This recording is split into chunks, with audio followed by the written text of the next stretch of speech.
সাদাত ঘুম থেকে উঠেই দেখে তার বাম পাশ ফাঁকা। প্রতিদিন সকালে ঘুম থেকে উঠেই বাম পাশে সুভার ঘুমান্ত মুখটা দেখে আনমনে হাসে সে, কিন্তু আজ জায়গাটা ফাঁকা দেখে তার ভুরু কুঁচকে এলো। রুমের আশেপাশে খুঁজতে শুরু করলো, কিন্তু রুমের কোথাও সুবা নেই। সাদাত রুম থেকে বেরিয়ে করিডোরেও সুবাকে খুঁজলো, কিন্তু সে নেই। বাসার কাজের মানুষকে জিজ্ঞাসা করা হয়েছে, কিন্তু কেউ তার কোনো খবর জানে না। অবশেষে রুবাইয়ার কাছে জিজ্ঞাসা করায় সেও সবার মতো বলতে পারি না উত্তরটাই দিল। সাদাত এবার চিন্তায় পড়ে গেল, এত সকালে এই মেয়েটা গেল কোথায়। সাদাত কাউকে ফোন করার জন্য মোবাইলটা হাতে নিতেই বাসার মালি দাদু দৌড়ে এলো। সাদাত ভুরু কুচকে তাকাতে সে হাঁপাতে হাঁপাতে বলল, সাদ বাবা, বৌমণি কদম গাছে ঝুলছে।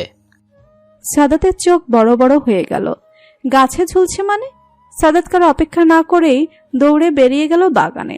কদম গাছের দিকে তাকাতেই সাদাতের চোখ স্থির হয়ে গেল।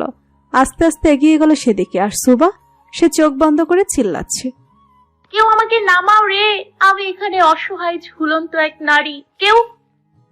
বলতে বলতেই সুবা চোখ পড়ল সাদাতের দিকে। সাদাত রাগে চোখে তাকিয়ে আছে তার দিকে। বুকে হাত ভাঁজ করে দাঁড়িয়ে আছে সে। যা দেখে সুবা ঢোক গিলল। সাদাত তার বর হলে কি হবে, তার প্রতি সুবার বিন্দুমাত্র ভয়ও কমেনি, বরং দিনকে দিন বাড়ছে। সাদাত নিজেও চায় না সুবার এই ভয়টা ভেঙে যাক। সে তো তার ভীতু বউটাকে বড্ড বেশি ভালোবাসে। সুবা মিষ্টি হাসি দিয়ে সাদাতকে বলল, আমি জানতাম আপনি আমাকে বাঁচাতে আসবেন। হিরোদের এন্ট্রি সবসময় সঠিক সময়েই হয়। সাদাত চল শক্ত করে সুবার দিকে তাকিয়েছে এক দৃষ্টিতে। সাদাত কাট কাট গলায় বলল, তুমি এত সকালে এখানে কি করছো? সুবা আগের নেই হেসে বলল, কদম পাড়তে এসেছিলাম। সাদাত গম্ভীরভাবে বলল, তো কদম পাড়তে এসেছো, ভালো কথা। সেই হিসেবে তোমার হাতে কদম থাকার কথা, কিন্তু এখানে তো উল্টো তুমি কদমের সাথে ঝুলছো, ব্যাপারটা কি? সুবা চুপ করে আছে। সাদাত যদি জানে যে সেই জোর করে গাছে উঠেছে, তাহলে আজ তার আর রক্ষে নেই। যদিও সাদাত বেশ বুঝতে পেরেছে আসল কাহিনী। এর মধ্যেই কিটকেট এসে সাদাতের পায়ের কাছে দাঁড়ালো। ভৌ ভৌ উচ্চারণ তার উপস্থিতির জানান দিচ্ছে। সাদাত কিটকেটকে কোলে তুলে নিয়ে বাঁকা হেসে বলল, কিটক্যাট বেবি, তোমার মাম্মা এখানেই ঝুলে থাক, তার গাছে উঠে কদম পাড়ার শখটা মিটুক। সাদাতকে চলে দেখে সুবা চিৎকার করে বলল, সাদাত, আমাকে নামান, আমি নামতে পারছি না। সাদাত। সাদাত মুস্কি হেসে বলল, কিছু বললে? শুনতে পাইনি।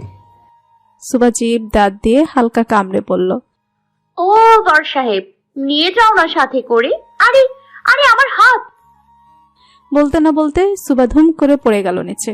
সুবা বেশ ভয় পেয়ে গেছে, কিন্তু মাটিতে পড়লে আজ শিওর হাড়গোড় সব ভেঙে যেত। সময় মতো সাদাত ধরলেও নিজেকে বাঁচাতে পারত না। সুবাকে সহ নিচে পড়ে গেল। কিটক্যাট ভেউ করে উঠতেই দুজনেই মাটি থেকে উঠে দাঁড়ালো। সাদাত আর চোখে সুবার দিকে তাকিয়ে আছে, আর সুবা একবার সাদাতের দিকে তাকিয়ে ভৌ দৌড় দিল। আর পিছু নিল সাদাত। দৌড়াতে দৌড়াতে সুবা রুবাইয়ের পেছনে চলে গেল। সাদাত অনেক ধরার চেষ্টা করছে আর তার সাথে বলছে, সুবা, সামনে আসো এক্ষুনি, আমি ধরলে কিন্তু খবর আছে। সুবা দৌড়াতে দৌড়াতে বলল, আর কখনো যাব না, সত্যি বলছি, কদমও পারবো না। সুবা দৌড়াতে দৌড়াতে রুমে চলে গেল। সাদাত এবার আস্তে আস্তে হেঁটে রুমের দিকে গেল। গিয়ে দেখে সুবা কাঁথা মুড়ি দিয়ে শুয়ে আছে। সাদাত একটা হাফ ছেড়ে বেড বক্সের 3 নম্বর ড্রয়ার থেকে ফার্স্ট এড বক্স বের করে খাটে সুবার পাশে বসলো। দুবার সুবাকে ডাকলো, সে কোনো সাড়া দেয় না। সাদাত মুস্কি হেসে খাতা সরিয়ে দেখে সুবার চোখ থেকে পানি পড়ছে। সাদাত সুবার গাল 2 হাত ধরে কপালে আলতোভাবে চুমু দিল। কোথায় ব্যথা পেয়েছো? সুবা মাথা দুদিকে দুলিয়ে পড়ল। কোথাও না। সাদাত হেসে ফেলল। টেবিলের উপর থেকে একগুচ্ছ কদম এনে সুবার সামনে ধরল। সুবা মুখ ফুলিয়ে একবার ফুলগুলোর দিকে তাকিয়ে আবার চোখ সরিয়ে নিল। কি হলো, ফুলগুলো চাই না? এগুলোর জন্যই তো এত ঝোলাঝুলি। ব্যাস, সুবা এবার জোরেই কান্না করে দিল। সে বেশ টানে, এর জন্য সে তাকে কত খোঁটা শুনতে হবে সাদাতের কাছ থেকে। সাদাত তাকে জড়িয়ে ধরে হেসে ফেলল। সকালের নাস্তা শেষ করে সাদাত রুমে এসেই ভুরু কুচকে ফেলল। সুবাকে সে পড়া পড়তে দিয়ে গিয়েছিল, কিন্তু এই মেয়ে বইয়ের উপর মাথা রেখেই ঘুম। ভোর সকালে উঠে যে কাণ্ড ঘটিয়েছে তাতে ক্লান্ত হওয়ারই কথা। সাদাত তাকে ঠিক করে শুয়ে দিয়ে বেরিয়ে গেল নিজের কাজে। সাদাত একটা টেবিলে বসে হাতে পেপার ওয়েট নাড়াচাড়া করছিল, মুখে এক হিংস্র হাসি। সামনে দাঁড়ানো দানব আকৃতির লোকটাও তার চোখের দিকে তাকিয়ে ভয় পেয়ে গেল। সে বেশ ভালো করে বুঝতে পারছে তার রেহাই নেই। সাদাত হাতের পেপার ওয়েটটা লোকটার মুখ বরাবর মারল, সাথে সাথে দাঁত ভাঙার শব্দ শোনা গেল। আজ সকাল 9টার দিকে তুই দিকে ফলো কেন করছিলি? কি উদ্দেশ্য? ভালো চাইলে এক্ষুনি বলে দে। হঠাৎ লোকটির আর্তনাদ শোনা গেল। সাদাতের দলের এক লোক লোকটিকে পেছন থেকে চাকু মেরেই পালাতে চেয়েছিল, কিন্তু ভাগ্য তার সহায় হয়নি। সাদাতের লোকেরা তাকে ধরে ফেলেছে। সাদাত এগিয়ে আসার আগেই হাতের আংটি খুলে তার ভেতর থেকে পটাশিয়াম সায়ানাইড খেয়ে আত্মহনন করে। সাদাত একটা শ্বাস ফেলে বলল, সাব্বির, বডিটা ভালো করে চেক কর, কিন্তু সাবধানে। আর একে আহত লোকটিকে ইশারা করে। যত দ্রুত সম্ভব হসপিটালে নিয়ে যা, লোকটা যেন বেঁচে যায়, সর্বোচ্চ চেষ্টা কর। সাদাত তার দলের লোকেদের নির্দেশনা দিয়ে বেরিয়ে পড়ে। তার এখন সবার আগে সাদিয়ার কাছে যেতে হবে, তাই রুবায়েতকে ফোন দিল। আসসালামু আলাইকুম। হ্যাঁ সাদাত, বলো। রুবায়েত ভাই, আপনি এখন কোথায়? রুবায়েত সাদাতের কথা ঠিক বুঝতে পারল না। হঠাৎ প্রশ্ন শুনে বেশ অবাক হলো। আমি এখন ইউনিটে আছি। কোনো জরুরি বিষয়? সাদাত স্বাভাবিকভাবেই বলল, দি কি বাসায়? আমি আপনাদের দুজনের সাথে কিছু কথা বলতে চাই, তাই। রুবায়েত বুঝতে পারল হয়তো জরুরি কোনো বিষয়, নয়তো সাদাত এভাবে বলতো না। রুবায়েত সাদাতকে বিষয়টা সহজ করে দিয়ে বলল, সাদাত, তুমি কষ্ট করে আমাদের বাসায় চলে আসো। আমি এখনই ইউনিট থেকে বাসার উদ্দেশ্যে বের হব। সাদাত রুবায়েতের কথায় সম্মতি দিয়ে সেও চলল সাদিয়া শ্বশুর বাড়ি। সামনে ইলেকশন, আশেপাশের পরিস্থিতি বেশ ভয়াবহ। সাদাতকে সব দিক থেকে পরাস্ত করতে চায় বিরোধী দল, তাই সাদাতকে সবসময় সাবধান থাকতে হয়। সাদিয়া তার শাশুড়ির সাথে রান্নাঘরে টুকটাক কাজে সাহায্য করছে। এত করে বলল যে সে যে কাজগুলো সে করবে, কিন্তু তার শাশুড়ি কিছুতেই রাজি হলেন না। অবশেষে সাদিয়ার কথা মেনে তাকে বলল সাহায্য করতে। সাদিয়া শাশুড়ির কথা মতো তাকে সাহায্য করছে। দুজন মিলে কাজের ফাঁকে কথা ও হাসাহাসি করছে।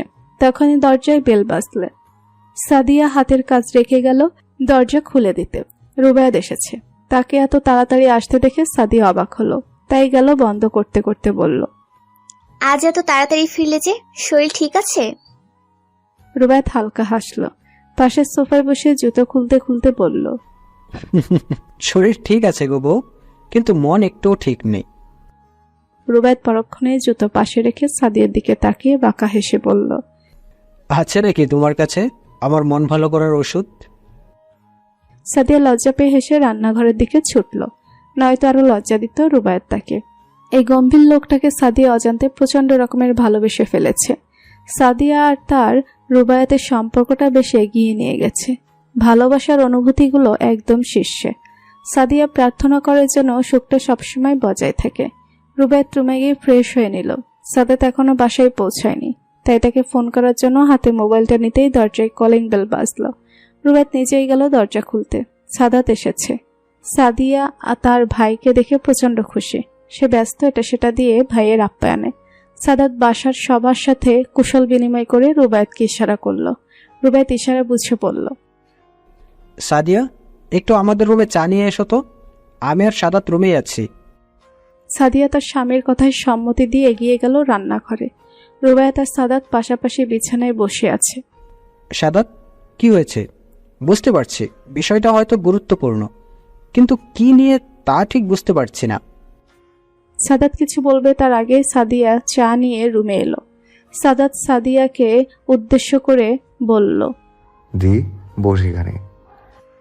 সাদিয়া বসলো। সাদাত সাদিয়া এবং রুবায়েত দুজনকে বলল, আপনারা দুজনেই জানেন রাজনীতিতে সকল বিষয়ই বেশ ঝুঁকিপূর্ণ, আর সামনে ইলেকশন। আমার আগে তোমাদের নিরাপত্তা আমার কাছে সবচেয়ে বেশি ইম্পর্টেন্ট। দি, কখনোই তুই একা বাসা থেকে বের হবি না। হয়তো রুবায়েত ভাইয়ের সাথে বের হবি, আর ভাইয়া ব্যস্ত থাকলে আমাকে বলবি, তাও একা বের হবি না। আমি সবসময়ই তোকে সত্যটা বলে দিই, আজও তার ব্যতিক্রম হবে না। তোকে কেউ টার্গেট করেছে, আর আমি কোনোভাবেই তোকে নিয়ে রিস্ক নিতে পারবো না। রুবায়েত সাদাতের কথায় চমকালো। কিন্তু কেউ কেন সাদিয়াকে টার্গেট করবে? ওর সাথে কি শত্রুতা? সাদিয়া চুপচাপ সবটা শুনে যাচ্ছে। সাদাত প্রশ্নোত্তরে বলল, দিয়ের মতো মানুষের কখনো কোনো শত্রু থাকে না। রাজনীতিবিদের কন্যা এবং ছাত্র রাজনীতিবিদের বোন হওয়ার জন্যই ওকে সবাই আগে টার্গেট করতে চায়। রুবায়েত সবটা শুনল। সে নিজেও বেশ চিন্তিত সাদাতকে নিয়ে। সাদিয়াকে সে নিরাপত্তা দিতে পারবে তাতে কোনো সন্দেহ নেই, কিন্তু সবচেয়ে বেশি চিন্তা হয় তার ছোট বোনটার জন্য। কিন্তু রুবায়েত বিশ্বাস করে সাদাতের কাছেই তার বোনটা সবচেয়ে বেশি নিরাপদ। এখন আনুমানিক রাত 9টা বাজে, কিন্তু সাদাত এখনো বাসায় আসলো না। এদিকে সুবা বেশ চিন্তায় পড়ে গেছে। বারবার ফোনে চেষ্টা করছে, কিন্তু প্রতিবারই এক বিশ্রী কণ্ঠের মহিলা বলছে ফোনটা নাকি সংযোগ দেওয়া সম্ভব নয়। কিন্তু সুবা আবার চেষ্টা করছে, বিভিন্ন নাম্বার থেকে সে চেষ্টা করেছে। অজান্তেই তার চোখের কোণে পানি চলে এসেছে। যতই ব্যস্ত থাকুক না কেন, একটাবার ফোন করে জানিয়ে দিলে কি এমন হয়? এই যে তার হাত পা কাঁপছে, বুক ধরপড় করছে টেনশনে, অস্থির লাগছে তার, সারা রুম পায়চারি করছে। হঠাৎ রুমে দরজায় শব্দ হলো। সুবা তাকিয়ে দেখে রুবাই এসেছে, হাতে জুস। সুবা ভুরুকুচকে এক পলক দেখে আবার পায়চারি শুরু করেছে। তার অস্থির আচরণ দেখে বুঝতে পেরেছে। সুবা, আরে বাবা, এত চিন্তা করিস না, সাদাত চলে আসবে। সুবা পায়চারি বন্ধ করে চিন্তিতভাবে বলল, চিন্তা করব না তো কি করব? তখন থেকে ফোন করে যাচ্ছি, কিন্তু ফোনটা অফ বলছে, ভাল লাগে না। সুবা আবার পায়চারি করতে শুরু করলো। রুবাইয়া জুসটা নিয়ে সুবার কাছে গেল, কিন্তু সুবা সাপ সাপ মানা করে দিয়েছে সে খাবে না। কি আর করার, জোর করে এত বড় মেয়েকে তো আর খাওয়ানো যায় না। তাই রুবাইয়া ব্যর্থ হয়ে জুস টেবিলে রেখে চলে গেল। সুবা পায়চারি করতে করতে বিছানায় ধপ করে বসে গেছে। সাদাতের আজ অনেকটা দেরি হয়ে গেছে বাসায় আসতে। ফোন করে কাউকে বলবে তারও উপায় নেই, ব্যাটারি ডেথ। পাওয়ার ব্যাংকটাও সাথে করে আনতে ভুলে গেছে। এদিকে ইলেকশনের জন্য বেশ কাজ করতে হয়েছে, সাথে আবার বোনের বাসায় যাওয়াতে সে ধরে বেঁধে খাইয়ে ছাড়লো। আনুমানিক রাত 12টা নাগাদ সে বাসায় পৌঁছালো। বাসায় সবাই ঘুম। এক কাজের লোক এসে দরজা খুলে দিল সাদাতকে। সাদাত আস্তে করে রুমে চলে এলো। রুমে এসে দেখে সুবা বিছানার এক পাশে হয়ে এলোমেলোভাবে শুয়ে আছে। সাদাত এগিয়ে গিয়ে দেখে হাত থেকে ফোনটা বিছানায় পড়ে গেছে। আর সুবা ঘুম, চোখের পানিতে গালে দাগ হয়ে আছে। সাদাতের অনেক কষ্ট লাগলো। সে বেশ বুঝতে পারছে সুবা আজ অনেক কষ্ট পেয়েছে। সাদাত সুবাকে ধরতে গিয়েও হাত গুটিয়ে নিল কিছু ভেবে। সে সরাসরি তোয়ালে নিয়ে ওয়াশরুমে চলে গেল। পানির শব্দে সুবা ঘুম থেকে উঠে গেল। প্রথমে কিছু বুঝতে না পারলো, পরক্ষণে আবার ফোন হাতে নিয়ে ফোন দিতে নিলেই চোখে পড়লো টেবিলের উপর রাখা সাদাতের ফোন আর ঘড়ি। সুবা দেয়াল ঘড়িটায় চোখ বোলালো। রাত 12:21। তারপর চোখ ঘুরিয়ে ওয়াশরুমে তাকালো। তার মানে সাদাত এসেছে, কিন্তু তাকে কিছুই বলল না। সুবার বেশ অভিমান হলো। থম মেরে বসে রইল সে। বেশ কিছুক্ষণ পর সাদাত মাথা মুছতে মুছতে ওয়াশরুম থেকে বের হয়ে সুবাকে বসে থাকতে দেখলো। সুবা এক দৃষ্টিতে তার দিকে তাকিয়ে। সাদাত কিছু বলবে তার আগেই সুবা উঠে রুমের বাইরে চলে গেল। আর সাদাত হা করে তাকিয়ে আছে। সুবা যে বেশ ক্ষেপে আছে তা সে বেশ বুঝতে পারছে। সুবার পিছু পিছু সাদাতও বেরিয়ে এলো রুম থেকে। এসে দেখে সুবা রান্নাঘরে কি যেন করছে। হয়তো সাদাতের জন্য খাবারের ব্যবস্থা করছে। সাদাত রান্নাঘরে গিয়ে সুবাকে বলল, আমি এখন কিছু খাবো না, খেয়ে এসেছি। তুমি খেয়েছো তো? সুবা একবার সাদাতের দিকে তাকালো। তার এখন ইচ্ছে হচ্ছে সাদাতকে ধরে ঠান্ডা পানিতে চুবাইতে। রাগে তার শরীর রিরি করছে। প্লেটের খাবার ফ্রিজে ঢুকিয়ে সে চলল রুমের দিকে। তার প্রতিটা পদক্ষেপ বলে দিচ্ছে যে সে কতটা ভয়ানক রেগে আছে। সাদাত নিজেই অবাক হয়ে গেছে সুবা কেমন রাখতে দেখে। বিয়ের পরে প্রথম সে দেরি করে বাসায় এসেছে। এর আগে তো প্রায়শই এমন দেরি করে বাসায় আসতো। তার কাছে বিষয়টা সাধারণ হলেও সুবার কাছে নয়। সাদাতও ছুটল সুবার পিছনে। এখন নিশ্চয়ই রেগে নিচে ঘুমাতে যাবে। মেয়েদের এই একটা সমস্যা, কিছু হলেই রাগ হয়, রুম থেকে বেরিয়ে যাবে, নয়তো মেঝেতে শুতে যাবে, তারপর কান্নাকাটি। উফ! সাদাত রুমে গিয়ে দেখে সুবা খাটে আধশোয়া হয়ে কাঁথা গায়ে দিচ্ছে। সাদাত হালকা কেসে উঠল নিজের ভুল ধারণার জন্য। সুবা এখনো চুপ, কোনো কথা বলছে না। সাদাত টেবিলের উপর জুসের গ্লাস দেখে বলল, এই জুসের গ্লাস এখানে কেন? সুবা কোনো কথা না বলে কাঁথা গায়ে দিয়ে শুয়ে পড়ল। সাদাত ভুরু কুঁচকে সুবার দিকে তাকালো। তারপর নিজে সুবার ডান পাশে শুয়ে পড়ল। সাদাতকে পাশে শুতে দেখে সুবা বাম দিকে মুখ করে শুয়ে পড়ে। তা দেখে সাদাত আধশোয়া হয়ে সুবাকে একটানে নিজের কাছে নিয়ে এলো। সুবা চোখ বন্ধ করে আছে। সাদাত সুবার কানের কাছে মুখ নিয়ে মৃদুস্বরে বলল, আচ্ছা বাবা, সরি তো, আসলে বুঝতেই পারিনি কিভাবে এত লেট হয়ে গেল। ফোনে চার্জ না থাকায় ফোনও দিতে পারিনি, সরি। এই এই শুভু। সাদাত একটা নিঃশ্বাস ফেলে আবার বলল, আমার বউটা আমার সাথে কথা বলে না কেন? এই সুভা, জানো আমি মনে করেছি তুমি রেগে মেঝেতে ঘুমাতে যাবে। সুবা এবার বেশ ক্ষেপে গিয়ে বলল, কেন আমার সাথে এক বিছানায় ঘুমোতে সমস্যা হচ্ছে? বেশি সমস্যা হলে নিজে অন্য জায়গায় ব্যবস্থা করুন, আমাকে ঘুমোতে দিন প্লিজ। বলেই সুবা আবার শুয়ে পড়ল। সাদাত পুরোপুরি অবাক হয়ে গেছে। যেই মেয়ে তাকে বাঘের মতো ভয় পেত সে আজ তার সাথে এইভাবে কথা বলল। সাদাত সুবার রাগ ভাঙাতে আবার বলল, আরে কাজ ছিল তো, তাই দেরি হয়ে গেছে। এরপর থেকে কাজ থাকলে সবার আগে তোমাকে বলে দিব। তাও রাগ করে থেকো না প্লিজ। হেই সুভা। সুবা কোনো কথা বলল না। সাদাত ব্যর্থ হয়ে সুবাকে পেছন থেকে জড়িয়ে ধরে তার পিঠে ঠোঁট ছোঁয়ালো। সুবা তৎক্ষণাৎ কেঁপে উঠল। সাদাত বিছানা থেকে উঠে পানি পান করতে গেলে দেখে জগে পানি নেই, তাই জগ নিয়ে নিজেই রান্নাঘরের দিকে গেল। পানি নিয়ে আসার সময় তার দেখা হয় রুবাইয়ের সাথে। রুবাইয়া তাকে দেখে বলে, আরে ভাইয়া, আপনি কখন আসলেন? সাদাত রুবাইয়াকে উত্তর দিল। এই তো আধা ঘন্টা হবে। রুবাইয়া আবার বলল, খাওয়া দাওয়া করেছেন? সুবাহ তো সেই বিকেল থেকে না খাওয়া। আসলে আপনি ফোন ধরছিলেন না দেখে ও অনেক প্যানিক হয়ে উঠেছিল। এটা ওর অভ্যাস। প্যানিক হয়েই হাত পা কেঁপে বুক ধরফর করে, প্রচুর টেনশন করে, আরও অল্পতেই প্যানিক হয়ে যায়। আজও তাই হয়েছে। আমি তাকে কিছুই খাওয়াতে পারিনি। আপনার সাথে খেয়েছে তো কিছু, নয়তো আবার তার প্রেশার ফল করবে। সাদাত মনে মনে বেশ রেগে গেল। সুবা এখন পর্যন্ত না খাওয়া। সাদাত রুবাইয়াকে বিদায় দিয়ে পানি নিয়ে রুমে গেল। পানি বেড বক্সের উপরে রেখে সুবার দিকে তাকালো। সুবা আপাতত চোখ বুঝেই আছে। সে যে ঘুমায়নি তা সাদাত বেশ বুঝতে পারছে। সাদাত আবার রান্নাঘরে গিয়ে খাবার প্লেটে করে নিয়ে এলো। সুবার পাশে বসে তাকে ডাকলো। সুভা, হেই ওঠো, আগে খাবারটা খাও, পরে ঘুমাবে। সুভা। সুবা কোনো প্রতিক্রিয়া জানালো না। সাদাত এবার সুবাকে হালকা করে ধাক্কা দিল। সুবা এবার ভুরু কুচকে বলল, কি সমস্যা? ঘুমোতে দিন। সাদাত গম্ভীর গলায় বলল, আগে খেয়ে নাও, তারপর ঘুম। ওঠো বলছি। সুবা এবার আর চোখে সাদাতের দিকে তাকাতেই দেখে সে রাগে চোখে তার দিকে তাকিয়ে আছে। সুবা ভুরু কুচকে কাঁথা মুড়ি দিয়ে দিল। সাদাত রেগে সুবার বাহু ধরে একটানে উঠিয়ে দিল। আর সুবা বিরক্তিপূর্ণ দৃষ্টি নিক্ষেপ করলো সাদাতের দিকে। সাদিয়া বিছানায় এপাশ ওপাশ করছে। তার ঘুম আসছে না। বেশ কয়েকদিন ধরেই তার এই সমস্যা হচ্ছে। পাশে রুবায়েত ঘুমিয়ে আছে। সাদিয়া রুবায়েতের দিকে ফিরে তার দিকে তাকিয়ে রইল। রুবায়েতের এক হাত সাদিয়ার পেটের উপর। রুবায়েতের দিকে তাকিয়ে সাদিয়া মুচকি হাসলো। সারাদিনের কাজের পর ক্লান্তিপূর্ণ চেহারা দেখে সাদিয়ার বেশ মায়া হয়। সাদিয়া আস্তে করে রুবায়েতের মাথায় হাত বুলিয়ে দিল। রুবায়েত আদর মাখা হাতের স্পর্শ পেয়ে সাদিয়ার আরো কাছে এগিয়ে এলো। হঠাৎ সাদিয়ার ফোন এলো। Unknown number. সাদিয়া সিদ্ধান্তহীনতায় ভুগছে যে তার কি ফোনটা তোলা উচিত। রাতে 1টার সময় কে ফোন দিবে অনেক ভেবে সাদিয়া ফোনটা তুলে নিল হাতে। এর মধ্যে ফোনের আওয়াজে রুবায়েতের ঘুম ভেঙে গেল। সে ভুরু কুচকে সাদিয়ার দিকে তাকালো। সাদিয়া তাকে বলল, আননোন নাম্বার থেকে ফোন আসছে, কি করব, তুলবো? রুবায়েত উঠে বসে। সাদিয়ার ফোনটা সেই রিসিভ করলো। হ্যালো, কে বলছেন? ওপাশ থেকে কোনো আওয়াজ এলো না। রুবায়েত ফোনটা হাতে নিয়ে দেখে লাইনটা কাটেনি, কিন্তু কোনো শব্দ আসছে না। রুবায়েত বেশ কয়েকবার কথা বলল, কিন্তু কোনো আওয়াজ না পেয়ে দেখে 2 সেকেন্ড আগে কলটা কেটে গেছে। রুবায়েত সাদিয়াকে জিজ্ঞেস করলো, আগেও কি এই নাম্বার থেকে ফোন এসেছিল? সাদিয়া নাবোধক উত্তর দিল। রুবায়েত আগত নাম্বারে আবার কল দিল, কিন্তু নাম্বার বন্ধ আছে। কে ফোন দিতে পারে এত রাতে সাদিয়াকে? সুবা রাগ দেখিয়ে সাদাতকে বলল, আমি এখন কিছুই খাবো না। আপনার খিদে পেলে আপনি খান বসে বসে, আমি এখন ঘুমাবো। বলেই সুবা শুতে নিলে সাদাত তার বাহু ধরে ফেলে। সুবা বিরক্তিপূর্ণ শব্দ মুখ থেকে বের করে হাত ছাড়াতে নিলে সাদাত তাকে জোরে একটা ধমক দিয়ে বলে, কি সমস্যা তোমার? মানুষের কাজ থাকে না? সারাদিন তোমাকে নিয়ে পড়ে থাকতে আমার হবে? অন্য কোনো কাজ থাকে না? দেরি হয়েছে তো কি করব? ফোন করে জানাতে পারিনি কারণ চার্জ ছিল না। সুবার চোখে পানি এসে গেছে সাদাতের ধমক শুনে। ভয়ে তো সে বেশ পেয়েছে, কিন্তু তার চেয়ে বেশি পেয়েছে কষ্ট।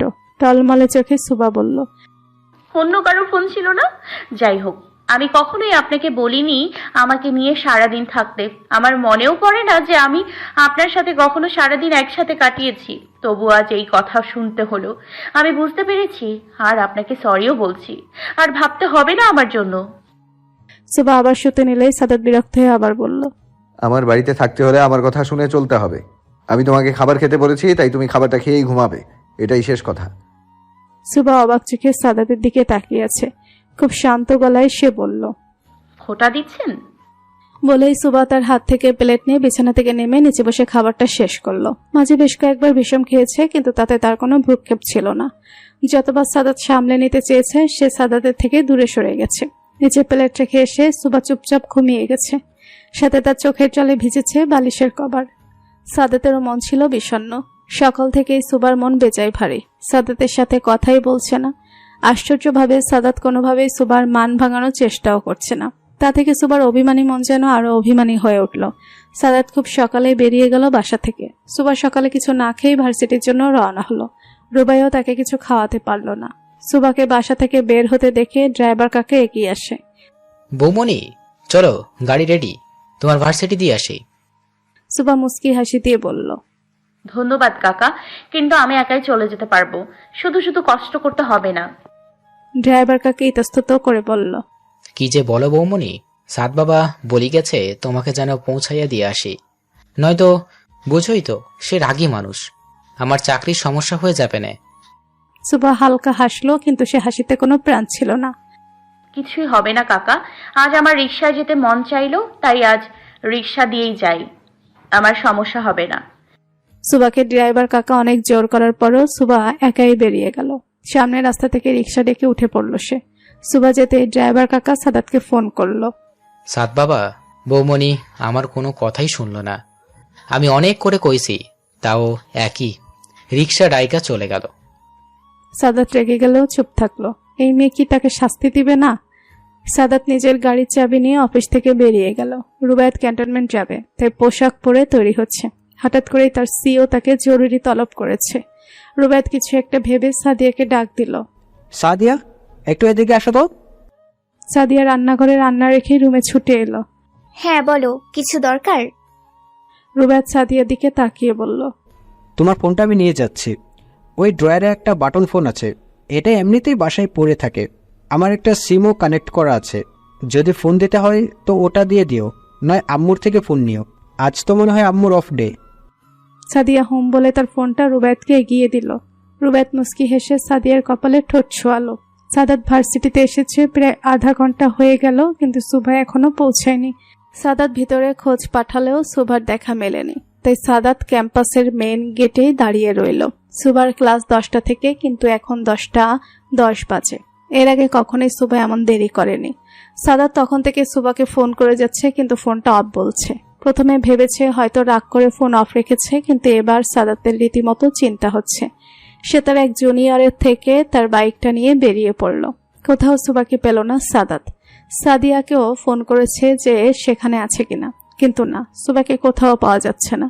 সাদাতের বুকের ভেতর ক্রমশ ভয় বাড়ছে। সে সকল প্রকার ফোর্স লাগিয়ে দিল সুভাকে খুঁজতে। রুবায়েত বসে নেই। গেল কোথায় মেয়েটা? ঘণ্টাখানিকের ভেতর এভাবে কিভাবে গায়েব হয়ে গেল?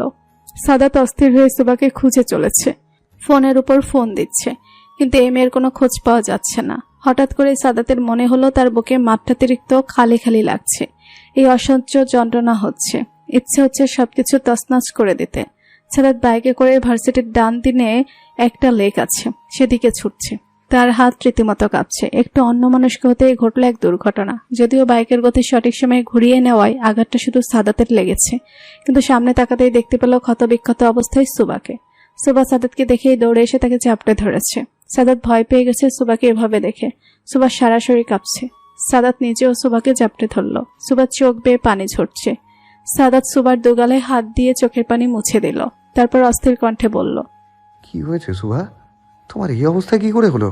কোথায় ছিলে তুমি? কে করেছে এই অবস্থা? বলো কিছু। হেই!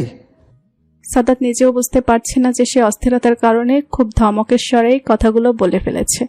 সুবা তাদের কথায় কেঁপে উঠছে। সুবার কিছু নিতে পারল না, সে সাদাতের কোলেই জ্ঞান হারিয়েছে।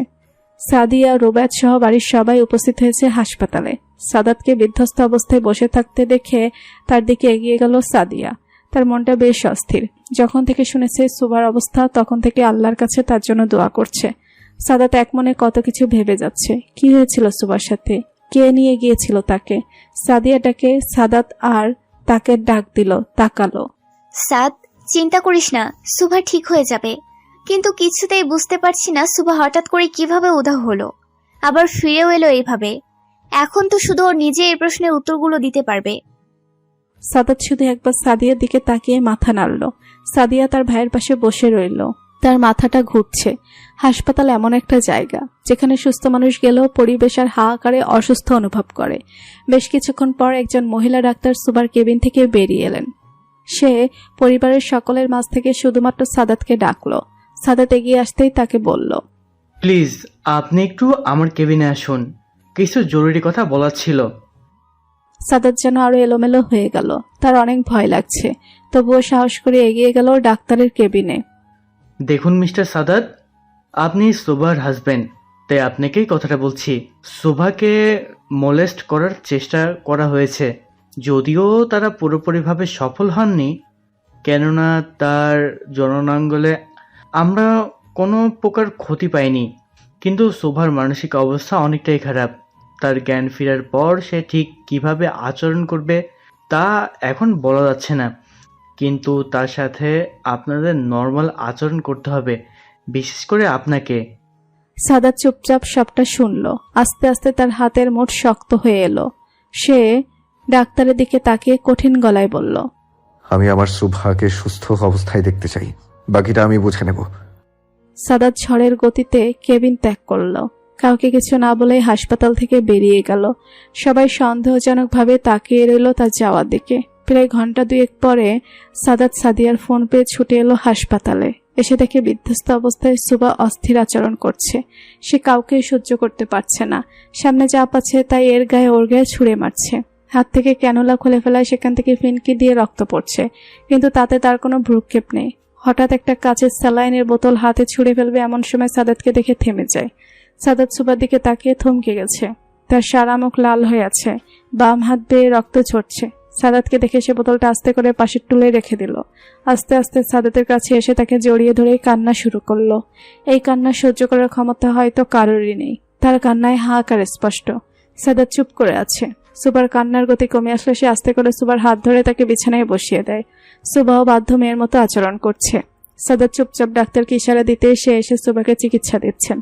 ডাক্তারকে দেখে সুবার রাগে ফুসফুস করছে। তাকে অস্থির হতে দেখে ডাক্তার বললেন, রিল্যাক্স শোভা, আমি তোমার কোনো ক্ষতি করব না। আমি তো তোমাকে ট্রিটমেন্ট দিতে এসেছি। দেখো তো তোমার হাত থেকে কত রক্ত পড়ছে। আমি আস্তে করে তোমার হাতে ওষুধ লাগিয়ে দিব, ঠিক আছে? সুবা এক ধ্যানে সাদাতের দিকে তাকিয়ে আছে। সুবার হাত ব্যান্ডেজ করা হলে সাদাত ইশারায় রুম খালি করতে বলল। সবাই তার কথা মতো রুম খালি করে দিল। এখন রুমে শুধু সাদাত আর সুবা রয়েছে। সাদাত সুবার দিকে তাকাতেই দেখে সুবা তার দিকে তাকানো। সুবা নিঃশব্দে সাদাতের দিকে এগিয়ে একদম তার গা ঘেঁষে বসলো। সাদাতের কাঁধে তার মাথাটা এলিয়ে দিল। মিনিট খানিক পরে সাদাত সুবার গালে আলতো করে হাত রেখে তার কপালে ঠোঁট ছোঁয়ালো। মৃদু কণ্ঠে জিজ্ঞাসা করলো, কি হয়েছিল সুভা, বলবে আমাকে?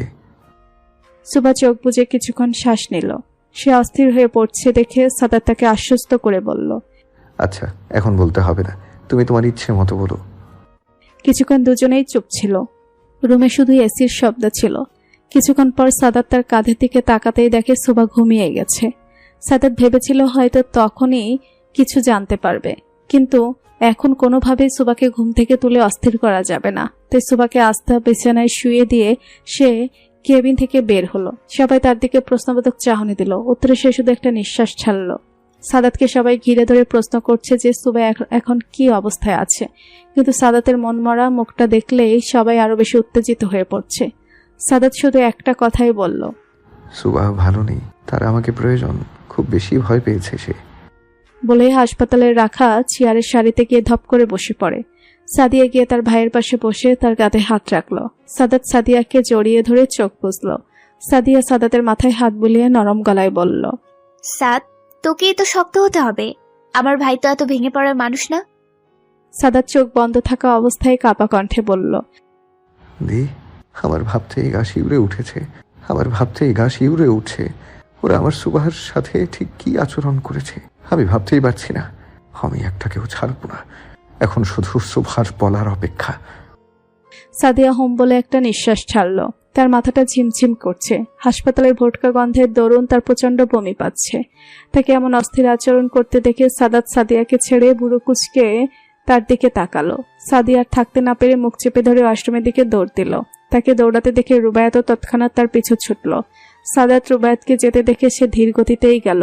যতই হোক, বিয়ের পর সাদাতের আগে রুবায়াতেরই সবচেয়ে বেশি অধিকার রয়েছে সাদিয়ার প্রতি। সাদিয়ার নাড়ি উল্টে বমি আসছে। রুবায়াত গিয়ে তার মাথা হালকা করে চেপে ধরল। বেশ কিছুক্ষণ পর তার বমি থামলো। বমি ভাবটা এখনো রয়েছে। সে পেছনে রুবায়াতের গায়ে হেলান দিয়ে হাঁপাচ্ছে। রুবায়াত পানি দিয়ে সাদিয়ার মুখটা ধুয়ে দিল। তারপর আস্তে করে তাকে নিয়ে চেয়ারে বসালো। সাদাত একজন ডাক্তারকে এনে সাদিয়ার চেক আপ করতে বলল। ডাক্তার তাকে দেখে সর্বপ্রথম জিজ্ঞেস করছে তার পিরিয়ড মিস হয়েছে কিনা। সাদিয়া ঠিক মতো বলতে পারল না, অস্থির দারুণ। তাই ডাক্তার তাকে প্রেগন্যান্সি টেস্ট করতে বললেন। সুবার ঘুম ভেঙে সে আবারও পাগলামি শুরু করেছিল, কিন্তু সাদাত গিয়ে তাকে সামলে নেয়। সুবা ফুফাতে ফুফাতে বলে, আমাকে এখানে থেকে নিয়ে চলো। সাদাত অবাক হয়ে গেছে। যে মেয়েকে এতদিন বলেও তুমি সম্বোধন করাতে পারেনি, সে আজ নিজ থেকে তুমি বলছে। সাদাত সুবার হাতটা শক্ত করে ধরল। যাব, একটু সুস্থ হয়ে নাও, যাব। সুবা সাদাতকে পাশ থেকে জড়িয়ে ধরে, তার চোখ বেয়ে পানি গড়িয়ে পড়ছে। সুবা হিমশীতল কণ্ঠে বলল, তুমি কি আমাকে ভুল বুঝেছো সাদাত? সাদাত বুড়ো কুচকে ফেলল। তোমাকে কেন ভুল বুঝবো? সুবা আগের ন্যায় বলল, ওরা যে আমাকে তুলে নিয়ে গেছে, তুমি নিশ্চয় ভাবছো ওরা আমার। সুবা কিছু বলতে পারল না। সাদাত তাকে চুপ করিয়ে দিয়েছে। তুমি আমার কাছে আগে যতটা পবিত্র ছিলে, এখনো ঠিক ততটাই পবিত্র আছো। ওরা তোমার সতীর্থ হরণ করতে পারেনি। তুমি এসব ভেবো না। তোমার সাদাত কখনো তোমার শরীরকে ভালোবাসেনি, তাই ভুল বোঝার প্রশ্নই আসছে না। কিন্তু যারা যারা আমার স্ত্রীকে বিন্দুমাত্র অস্বস্তিতে ফেলেছে, তাদের আমি কোনোভাবেই বেঁচে থাকতে দিব না। আল্লাহ ছাড়া ওদের কেউ বাঁচাতে পারবে না, আমি তোমাকে কথা দিলাম। সুবা ভিজা লাল চোখে সাদাতের দিকে তাকিয়ে কঠিন গলায় বলল, সাদাত, আমি ওদের নিজ হাতে শাস্তি দিতে চাই। এটা আমার আবদার তোমার কাছে। সাদাত সুবার চোখের দিকে তাকালো। এই চোখে সে আপাতত প্রচন্ড ক্রোধ দেখতে পাচ্ছে। এই দুঃখের সময়তে ও একটা সুখবর সবাইকে একটু আনন্দ দিল। সাদিয়া অন্তঃসত্ত্বা, 1.5 মাস চলছে তার। হাসপাতালে 3 দিন থাকার পর সুবা চলল তার শ্বশুর বাড়ি। তার বাবা মা অনেক করে বললেও সে তাদের সাথে যেতে রাজি হয় না। সাদা তো চাইছে না সুবাকে আপাতত তার থেকে দূরে রাখতে। এখনো তার বিপদ কাটেনি। সবাই সুবাকে হাসি খুশি রাখার চেষ্টা করছে, কিন্তু সুবা সারাদিনই মনমারা হয়ে থাকে। কি যেন ভাবে সারাদিন বসে। রাতে সাদাত এসে দেখে সুবা খাটে আতশোয়া হয়ে বসে আছে। সাদাতকে রুমে আসতে দেখে সে পা গুটিয়ে উঠে বসলো। সাদাত তার পাশে বসে সুবার গালায় হাত রেখে কিছু বলতে গিয়েও থেমে গেল। উঠে গিয়ে জানালার পাশে দাঁড়িয়ে উকি দিল। কিছু দেখতে না পেয়ে জানালা লাগিয়ে পর্দা দিয়ে দিল। রাতে ঘুমানোর সময় সাদাত সুবাকে তার বাহুডোরে আবদ্ধ করে শুয়ে পড়ে। সুবার মন খারাপ। সাদাত একটা নিঃশ্বাস ছেড়ে বলল, কেন যে তুমি গাড়ি করে ভার্সিটি গেলে না? কেন জেদ ধরে রিক্সা দিয়ে গেলে? সুবা অবাক চোখে সাদাতের দিকে তাকিয়ে রয়। সে কখন জেদ ধরল? সুবা অবাক হয়ে সাদাতের দিকে তাকায়। আমি জেদ কখন করলাম? ড্রাইভার কাকাই তো বললো গাড়িতে কিছু সমস্যার জন্য রিকশায় চলে যেতে। এমনকি উনি নিজেই আমাকে রিকশা ঠিক করে দিলেন সামনের রাস্তা থেকে। সাদাত চমকিতভাবে উঠে বসলো। বুড়ো খানিক কুঞ্চিত করে সুবাকে বলল, কি বলছো? সাদাত কিছু একটা ভেবে রুম থেকে দৌড়ে বের হলো। সাদাতদের বাড়ির নিচতলার বাম দিকে ড্রাইভার ও দারোয়ানদের থাকার জন্য নির্ধারিত রুম রয়েছে। সাদাত সেখানে যায়, কিন্তু ড্রাইভার রহমানের দেখা মিলল না। এত ব্যস্ততার মাঝে সাদাতের মনে একবারও আসেনি যে তাদের বিশ্বস্ত ড্রাইভার রহমান এমন কিছু করতে পারে। সাদাতের কপালের রগ ফুলে উঠছে। সে মনে মনে অনুশোচনায় মরে যাচ্ছে। আজ তার গাফিলতির জন্য সুবার এই অবস্থা। সাদাত তার লোকেদের বলল যে করেই হোক ড্রাইভার রহমানের খোঁজ লাগাতে। সাদাত রুমে এসে দেখে সুবা ঘুমিয়ে গেছে। ওষুধের ক্রিয়ায় তাড়াতাড়ি ঘুমিয়ে গেছে। সাদাত রুমের লাইট বন্ধ করে টেবিল ল্যাম্প জ্বালালো। এই নিস্তব্ধ রাতে সে জেগে আছে। মাথায় হাজারো চিন্তা, মনে হাজারো শঙ্কা। সে একবার তার বিছানায় তাকালো। আলগোছে শুয়ে থাকা তার স্ত্রীর মলিন মুখের দিকে তাকিয়ে থাকে কতক্ষণ। হঠাৎ করে তার ভিতর থেকে বেরিয়ে আসে এক দীর্ঘশ্বাস। ডান হাতে কলম ধরে কি সব লিখে চলেছে আনমনে। সকালে সুবাকে নাস্তা খেয়ে ওষুধ দিয়ে সে বেরিয়ে পড়ল। এখন তার অনেক কাজ করতে হবে। যতবার সে তার হিংস্রতা শেষ করতে চায়, ততবার পরিস্থিতি তাকে হিংস্র হতে বাধ্য করে। সাদাতকে এভাবে হিংস্র হতে দেখে তার নিজের লোকেরাই ভয় পেয়ে গেছে। সাদাত গম্ভীরভাবে অফিসে এসে তার চেয়ারে বসে। হঠাৎ দরজায় শব্দ হয়, সেদিকে ফিরে তাকায়। সাব্বিরকে আসতে দেখে চেয়ারে ইজি হয়ে বসে তাকে রুমে আসতে অনুমতি দিল। অনুমতি পেয়ে সাব্বির এসে সামনে একটা চেয়ারে বসে একটা ফাইল সাদাতের দিকে এগিয়ে দেয়। সাদাত ফাইলের দিকে তাকাতেই সাব্বির বলে, হাসপাতালে সঠিক সময়ে নেওয়া হয়েছিল ইমেলকে। তার বয়ান অনুযায়ী সকল তথ্য এই ফাইলে দিয়েছি, একটু দেখে নিয়েন ভাই। সে বিপরীত পক্ষের লোক ছিল না। তারা যার সাথে কাজ করে তাকে কখনোই দেখেনি। কেননা যতবার তারা তাদের সেই ক্রাইমগুলোর কাছে যেত, কাজ শেষ হতেই তাদের এক ধরনের ড্রাগস দেওয়া হতো, যার দরুন সেই সময়টায় তারা কোথায় ছিল, কার সাথে কথা বলছিল সবটাই ভুলে যেত। এই ড্রাগস দেওয়ার কথা হিমেলের মেডিকেল রিপোর্ট দেখে তাকে জেরা করে জানতে পারি। আর কিছু জানলে আপনাকে জানিয়ে দিব। সাদাত অন্যদিকে তাকিয়েই বলে। হুম। সাব্বির রুম থেকে বেরিয়ে যাওয়ার জন্য উঠতেই সাদাত বলে, ড্রাইভার রহমানের কি খবর? খোঁজ পেয়েছিস তার? সাব্বির হতাশ গলায় বলল, তাকে খোঁজার সর্বোচ্চ চেষ্টা চলছে, কিন্তু কিছুতেই পাচ্ছি না। কিন্তু আমরা থেমে নেই ভাই। সাব্বির চলে যেতেই সাদাতের পিয়ন তুষার এসে বলে, স্যার, আপনার আজকে মিটিং আছে নামাজের পর, বড় স্যার আপনাকে ডাকে। সাদাত তার কথার উত্তর দিয়ে চলল তার বাবার সঙ্গে সাক্ষাৎ করতে। প্রায় মাসখানেক পেরিয়ে গেল। সাদিয়ার প্রেগনেন্সি 3 মাস চলে। সাদিয়া প্রেগনেন্ট জানার পর থেকেই তার যত্ন আত্তি যেন আগের তুলনায় দ্বিগুণ। দুই পরিবারের মাঝে প্রথম বাচ্চা আসতে চলেছে। রুবাইয়া চেষ্টা করে সাদিয়াকে সময় দিতে, তবুও কাজের জন্য তাকে যেতেই হয় বাইরে।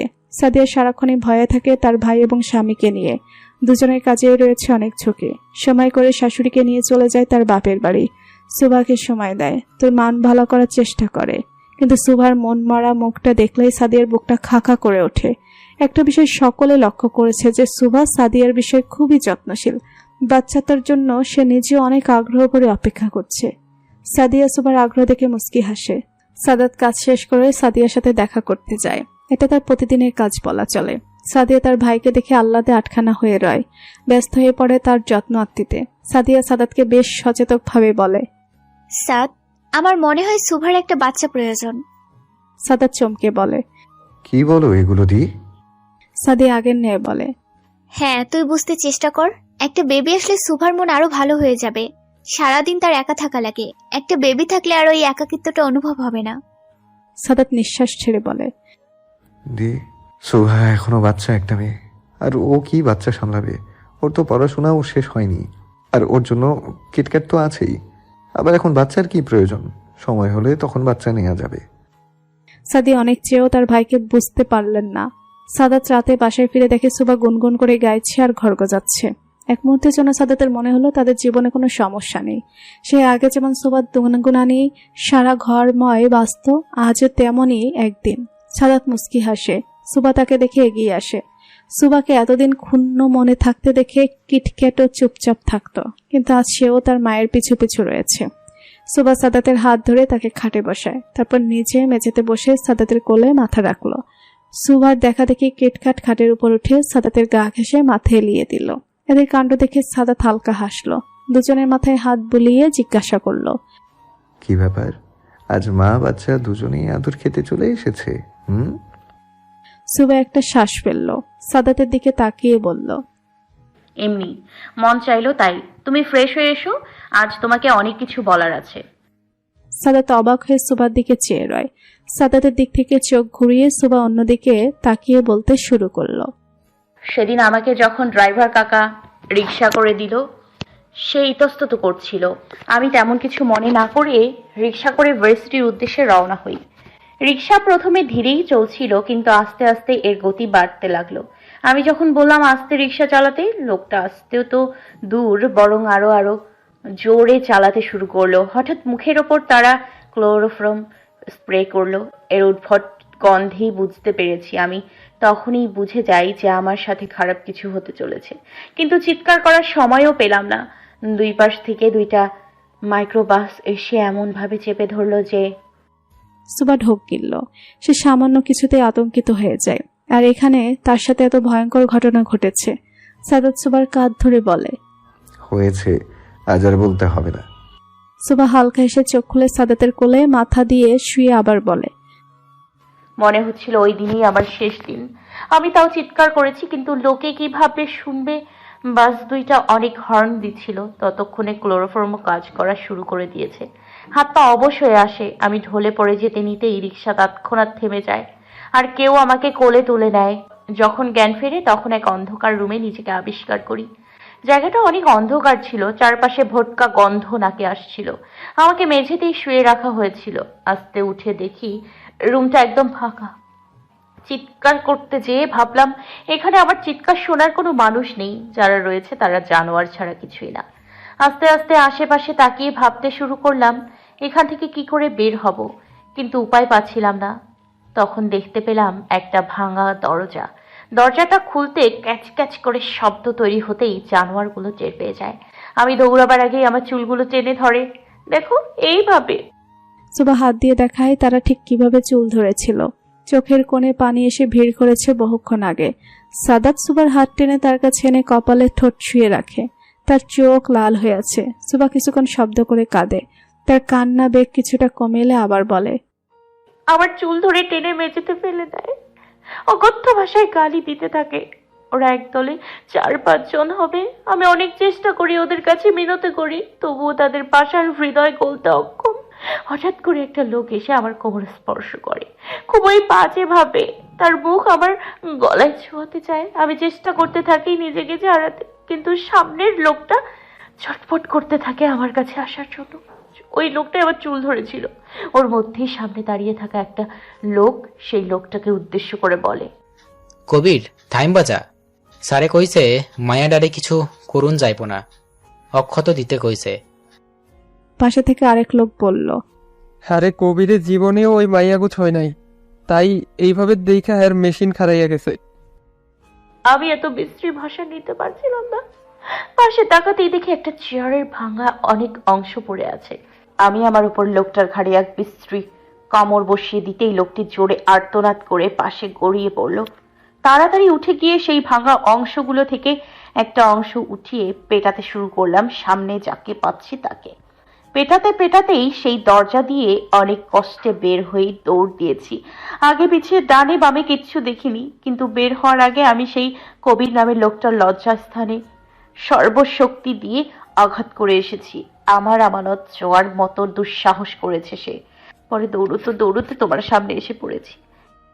সুবা সবটা বলে সাদাতের বুকে মাথা দিয়ে রাখে। সাদাত তাকে জড়িয়ে ধরে মাথায় চুমো খায়। সুবা কাঁদছে, তাকে আবারও সেই দুঃস্বপ্ন তাড়া করছে। সাদাত সুবার গাল ধরে তার দিকে ফিরালো। কাঁদতে কাঁদতে তার নাক মুখ লাল হয়ে আছে। সাদাত বলল, সুবা, এদিকে তাকাও, আমার দিকে। সুবা তার দিকে তাকিয়ে চোখ খুলতে তার চোখের কোনা বেয়ে ফোটায় ফোটায় পানি পড়তে লাগে। সাদাত একটা ঢোক গিলে বলে, আজ তোমার সকল বিষণ্ণ অনুভূতি আমার পবিত্র স্পর্শ দিয়ে মুছে দেব। তুমি এখনো পবিত্র।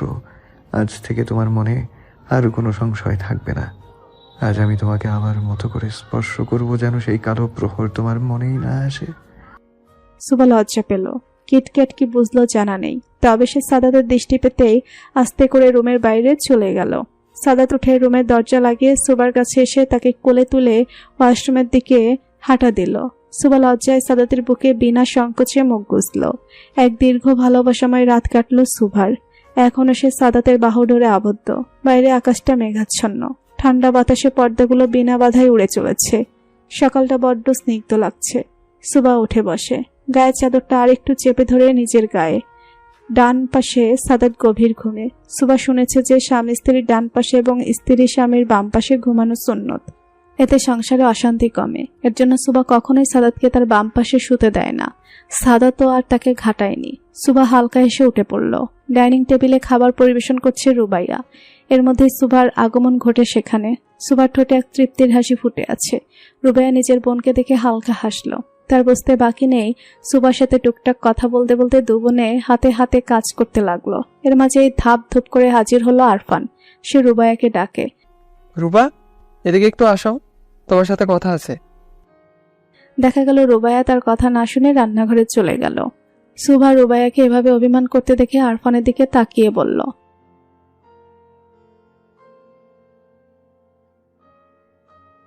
আরফান সুবার দিকে অসহায় চাহনি দিল। সুবা কিছু বুঝতে পারে ঠেস মেরে বলল, দুই ভাই একরকম।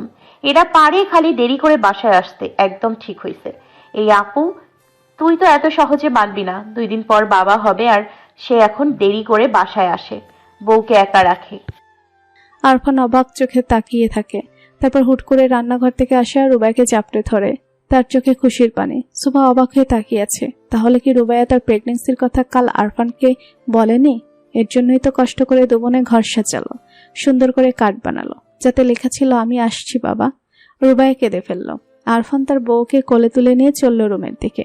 আগে বউয়ের মান ভাঙাতে হবে। সুভা তাদের দুজনের দিকে তাকিয়ে হাসলো। রান্নাঘর থেকে কফি নিয়ে চলল স্বামী সেবা করতে। সাদাত উপথে ঘুমাচ্ছিল। সুভা গিয়ে তাকে রাখলো। সাদাত, ওঠো, অনেক বেলা হয়ে গেছে। আর এই তোমার কফি। সাদাত। সাদাত উঠল তো নাই, বরং আড়মোড়া ভেঙে কোলবালিশ জড়িয়ে আবার ঘুমাতে উদ্যত হলো। সুভা কোমরে হাত দিয়ে রাগে স্বরে বলল, সাদাত ওঠো, জানো বাসায় কি কি হচ্ছে? সাদাত ঘুম ঘুম কণ্ঠে এক লজ্জাহীন কথা সুভাকে শুনিয়ে দিল। রাতে আদর আদর খেলা আর সকালে ঘুম ঘুম খেলা হচ্ছে। সুভার ইচ্ছে হলো এই সাদাতের মুখে তুলো গুজে দিতে। অসভ্য একেবারে, সুভা বেশ জোরেই বলল। জি না, কদিন পর বাচ্চা নিয়ে খেলবে, তার নাস্তা তৈরি হচ্ছে। সাদাত এক লাফে উঠে বলল। এই সুভা, তুমি প্রেগনেন্ট? সুভা চোখ ছোট করে ফেলল, এক অসহায় শ্বাস ফেলে বলল। জানি না, আপু আর আপনি চাচ্ছু হচ্ছেন। সাদাত অবাক হয়ে বলল। সত্যি? আরফান বাবা হচ্ছে? শালা আমাকে কিছুই বললো না। একে তো। সুভা সাদাতের কথা আটকে দিয়ে বলল। সে নিজেই জেনেছে সকালে। রাতে কত আয়োজন করলাম আমি আর আপু মিলে, কিন্তু ওই লোক বাসায় এসেছে দেরি করে, তাই আপু আর রাগ করে তাকে বলেনি। এখন বউয়ের রাগ ভাঙাচ্ছে রুমে বসে। সাদাত সুভা দুজনেই হেসে দিল। রুবাইয়াত তার বউয়ের খেদমতে ব্যস্ত। আজ সারাটা রাত সাদিয়া তাকে গাধার খাটুনি খাটিয়েছে। তার এই চকলেট খেতে ইচ্ছে করে তো ওই ফুচকা খেতে মন চায়, একটু ঘুমালেই আবার ডেকে বলছে তার নাকি একা একা ভয় করছে, অথচ তার পাশেই রুবাইয়াত শুয়ে আছে। এই করতে করতেই সকাল হয়ে গেল।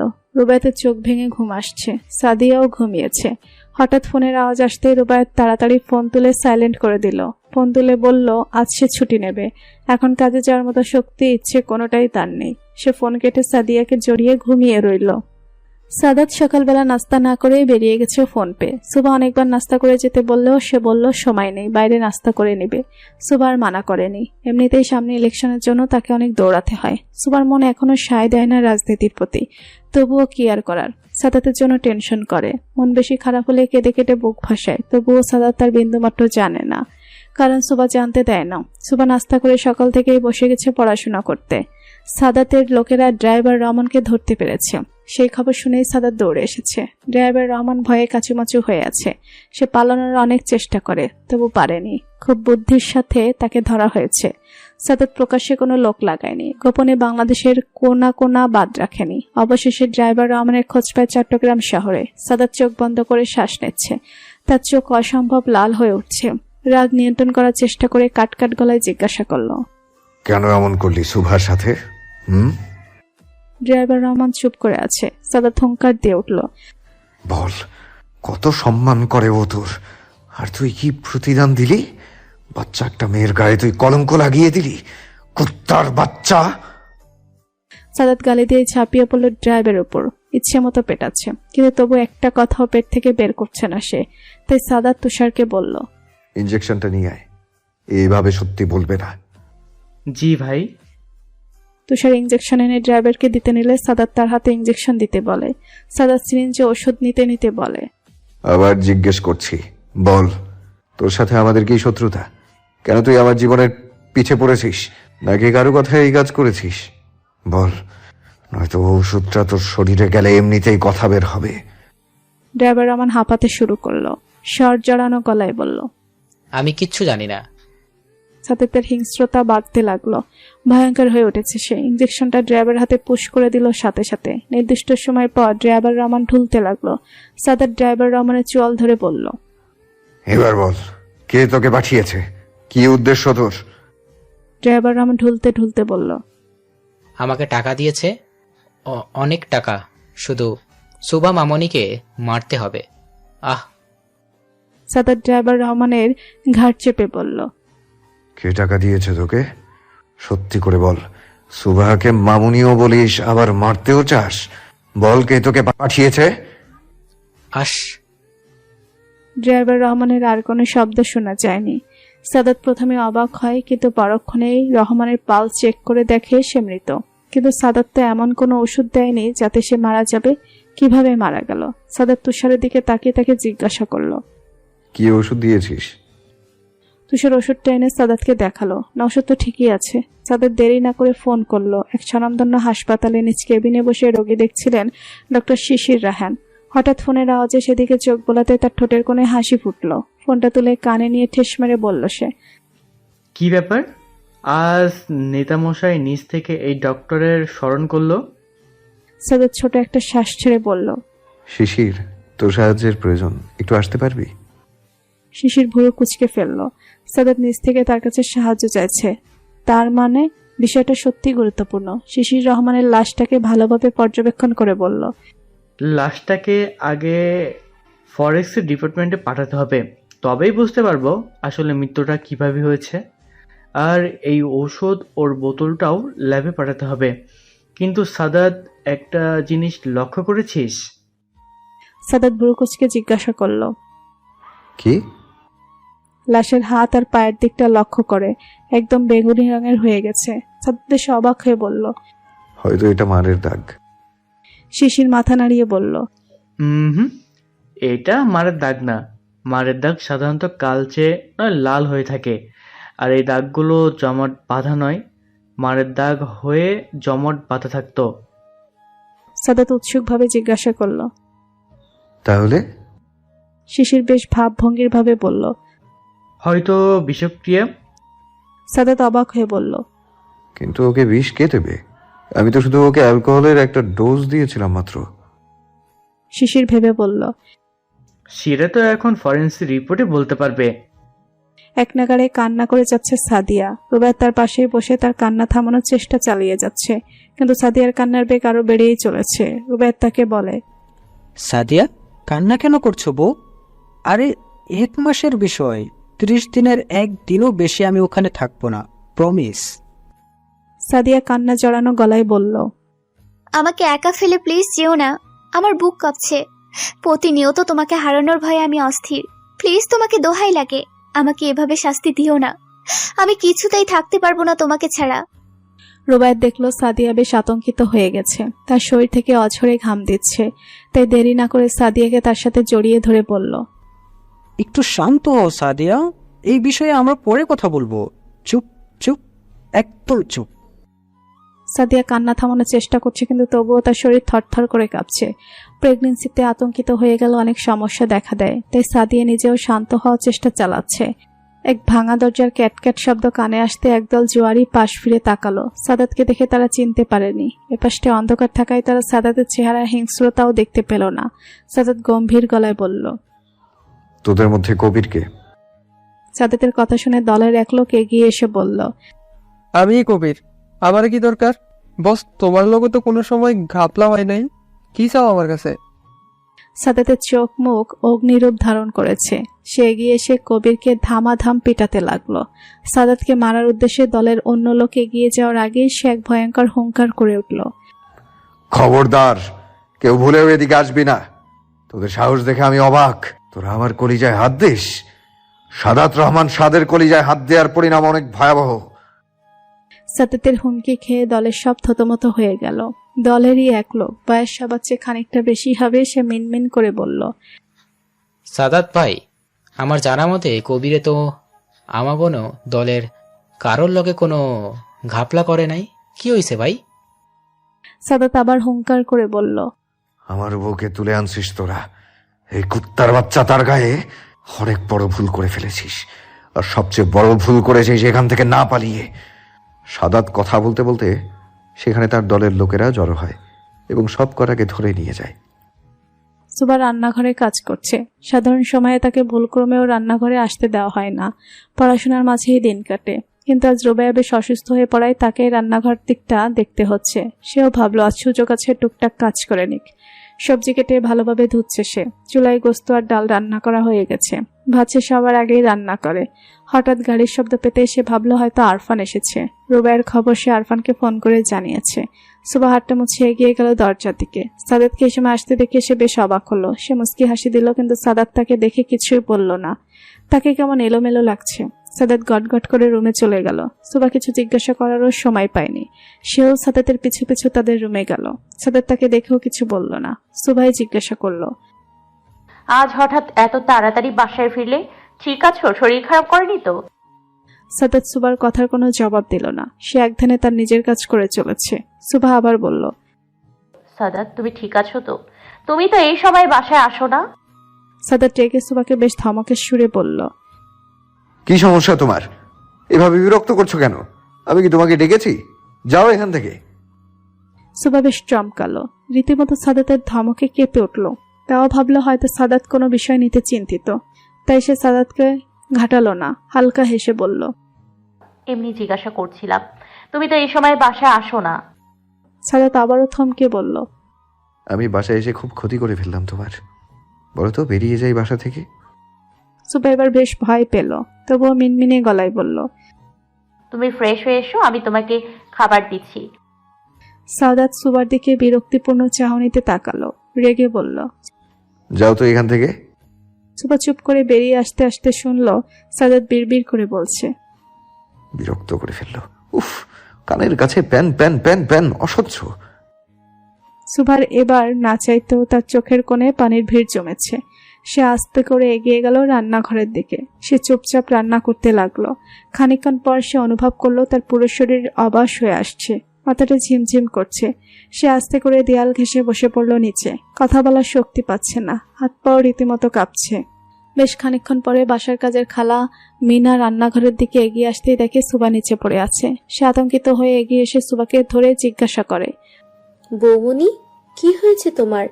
সাদাত বাবারে ডাক দিমু? সুবা অসুস্থ হয়ে পড়েছে, তবুও কোনো রকমে মিনা খালাকে মানা করলো। আস্তে করে বলল, আমাকে একটু মিষ্টি বা চিনি পানি এনে দাও। মিনা খালা দৌড়ে গিয়ে ফ্রিজ থেকে মিষ্টি এনে সুবাকে খাইয়ে দিল। অনেকক্ষণ পর সুবা সুস্থ বোধ করলো। সাদাত গোসল শেষ করে বাইরে আসে। তার হঠাৎ খেয়াল হয় যে সে সুবার সাথে খারাপ ব্যবহার করেছে। পরক্ষণে ভাবে একে তো সে এত ঝামেলার মধ্যে দিয়ে যাচ্ছে, তার উপর বাহির থেকে আসার সাথে সাথে সুবার প্রশ্ন, যার জন্য তার মাথা গরম হয়ে গিয়েছিল। সে রুমে পায়চারি করতে থাকে। এর মধ্যেই তার ফোনটা বেজে ওঠে। সে ফোন তুলে নিয়ে বলে, শিশির, কোনো খবর? ওপাশ থেকে শিশির বলল, ফরেন্সিক রিপোর্ট চলে এসেছে, তোকে একটু কষ্ট করে হাসপাতাল আসতে হবে, কথা আছে। এপাশ থেকে সাদাত উত্তর দিল, আজ বিকেলে আসছি, ঠিক আছে? শিশির ঠিক আছে বলে ফোন রেখে দিল। সাদাত ফোন রেখে সুবাকে ডাক দিল। সুবা, এই সুবা, এদিকে আসো। এদিকে সুবা শরীরের দুর্বলতার জন্য উঠতে পারছে না। সে মিনা খালাকে বলল, খালা, একটু ওনাকে গিয়ে বলো আমি একটু পর আসছি, হাতে কাজ রয়েছে এখন। খালা চিন্তিতভাবে বলল, আমি গিয়ে সাদাত বাবারে কই তোমার অসুস্থতার কথা? সুবা কড়াকড়ি ভাবে মানা করলো তাকে। মিনা খালাও ছুটলো জবাব দিতে। সাদাত বাবা, বৌমনি একটু পর আইবো। হ্যাঁ। সাদাত খালার কথা পুরোটা না শুনেই বলল। আচ্ছা। খালা আবারও বলার চেষ্টা করলো। বৌমনি অসুস্থ। এবারও কথা সম্পূর্ণ করতে পারলো না মিনা খালা। তার মধ্যে সাদাতের ফোন আসায় সে ফোন নিয়ে বারান্দায় চলে গেল। মিনা খালাও চলে গেল সুবার কাছে। সুবা খুব কষ্ট উঠে দাঁড়িয়ে রুমের দিকে চলল। এদিকে সাদাত কথা শেষ করে রুমে এসে সুবাকে পেল না। এবার সে বেশ রেগে গেল।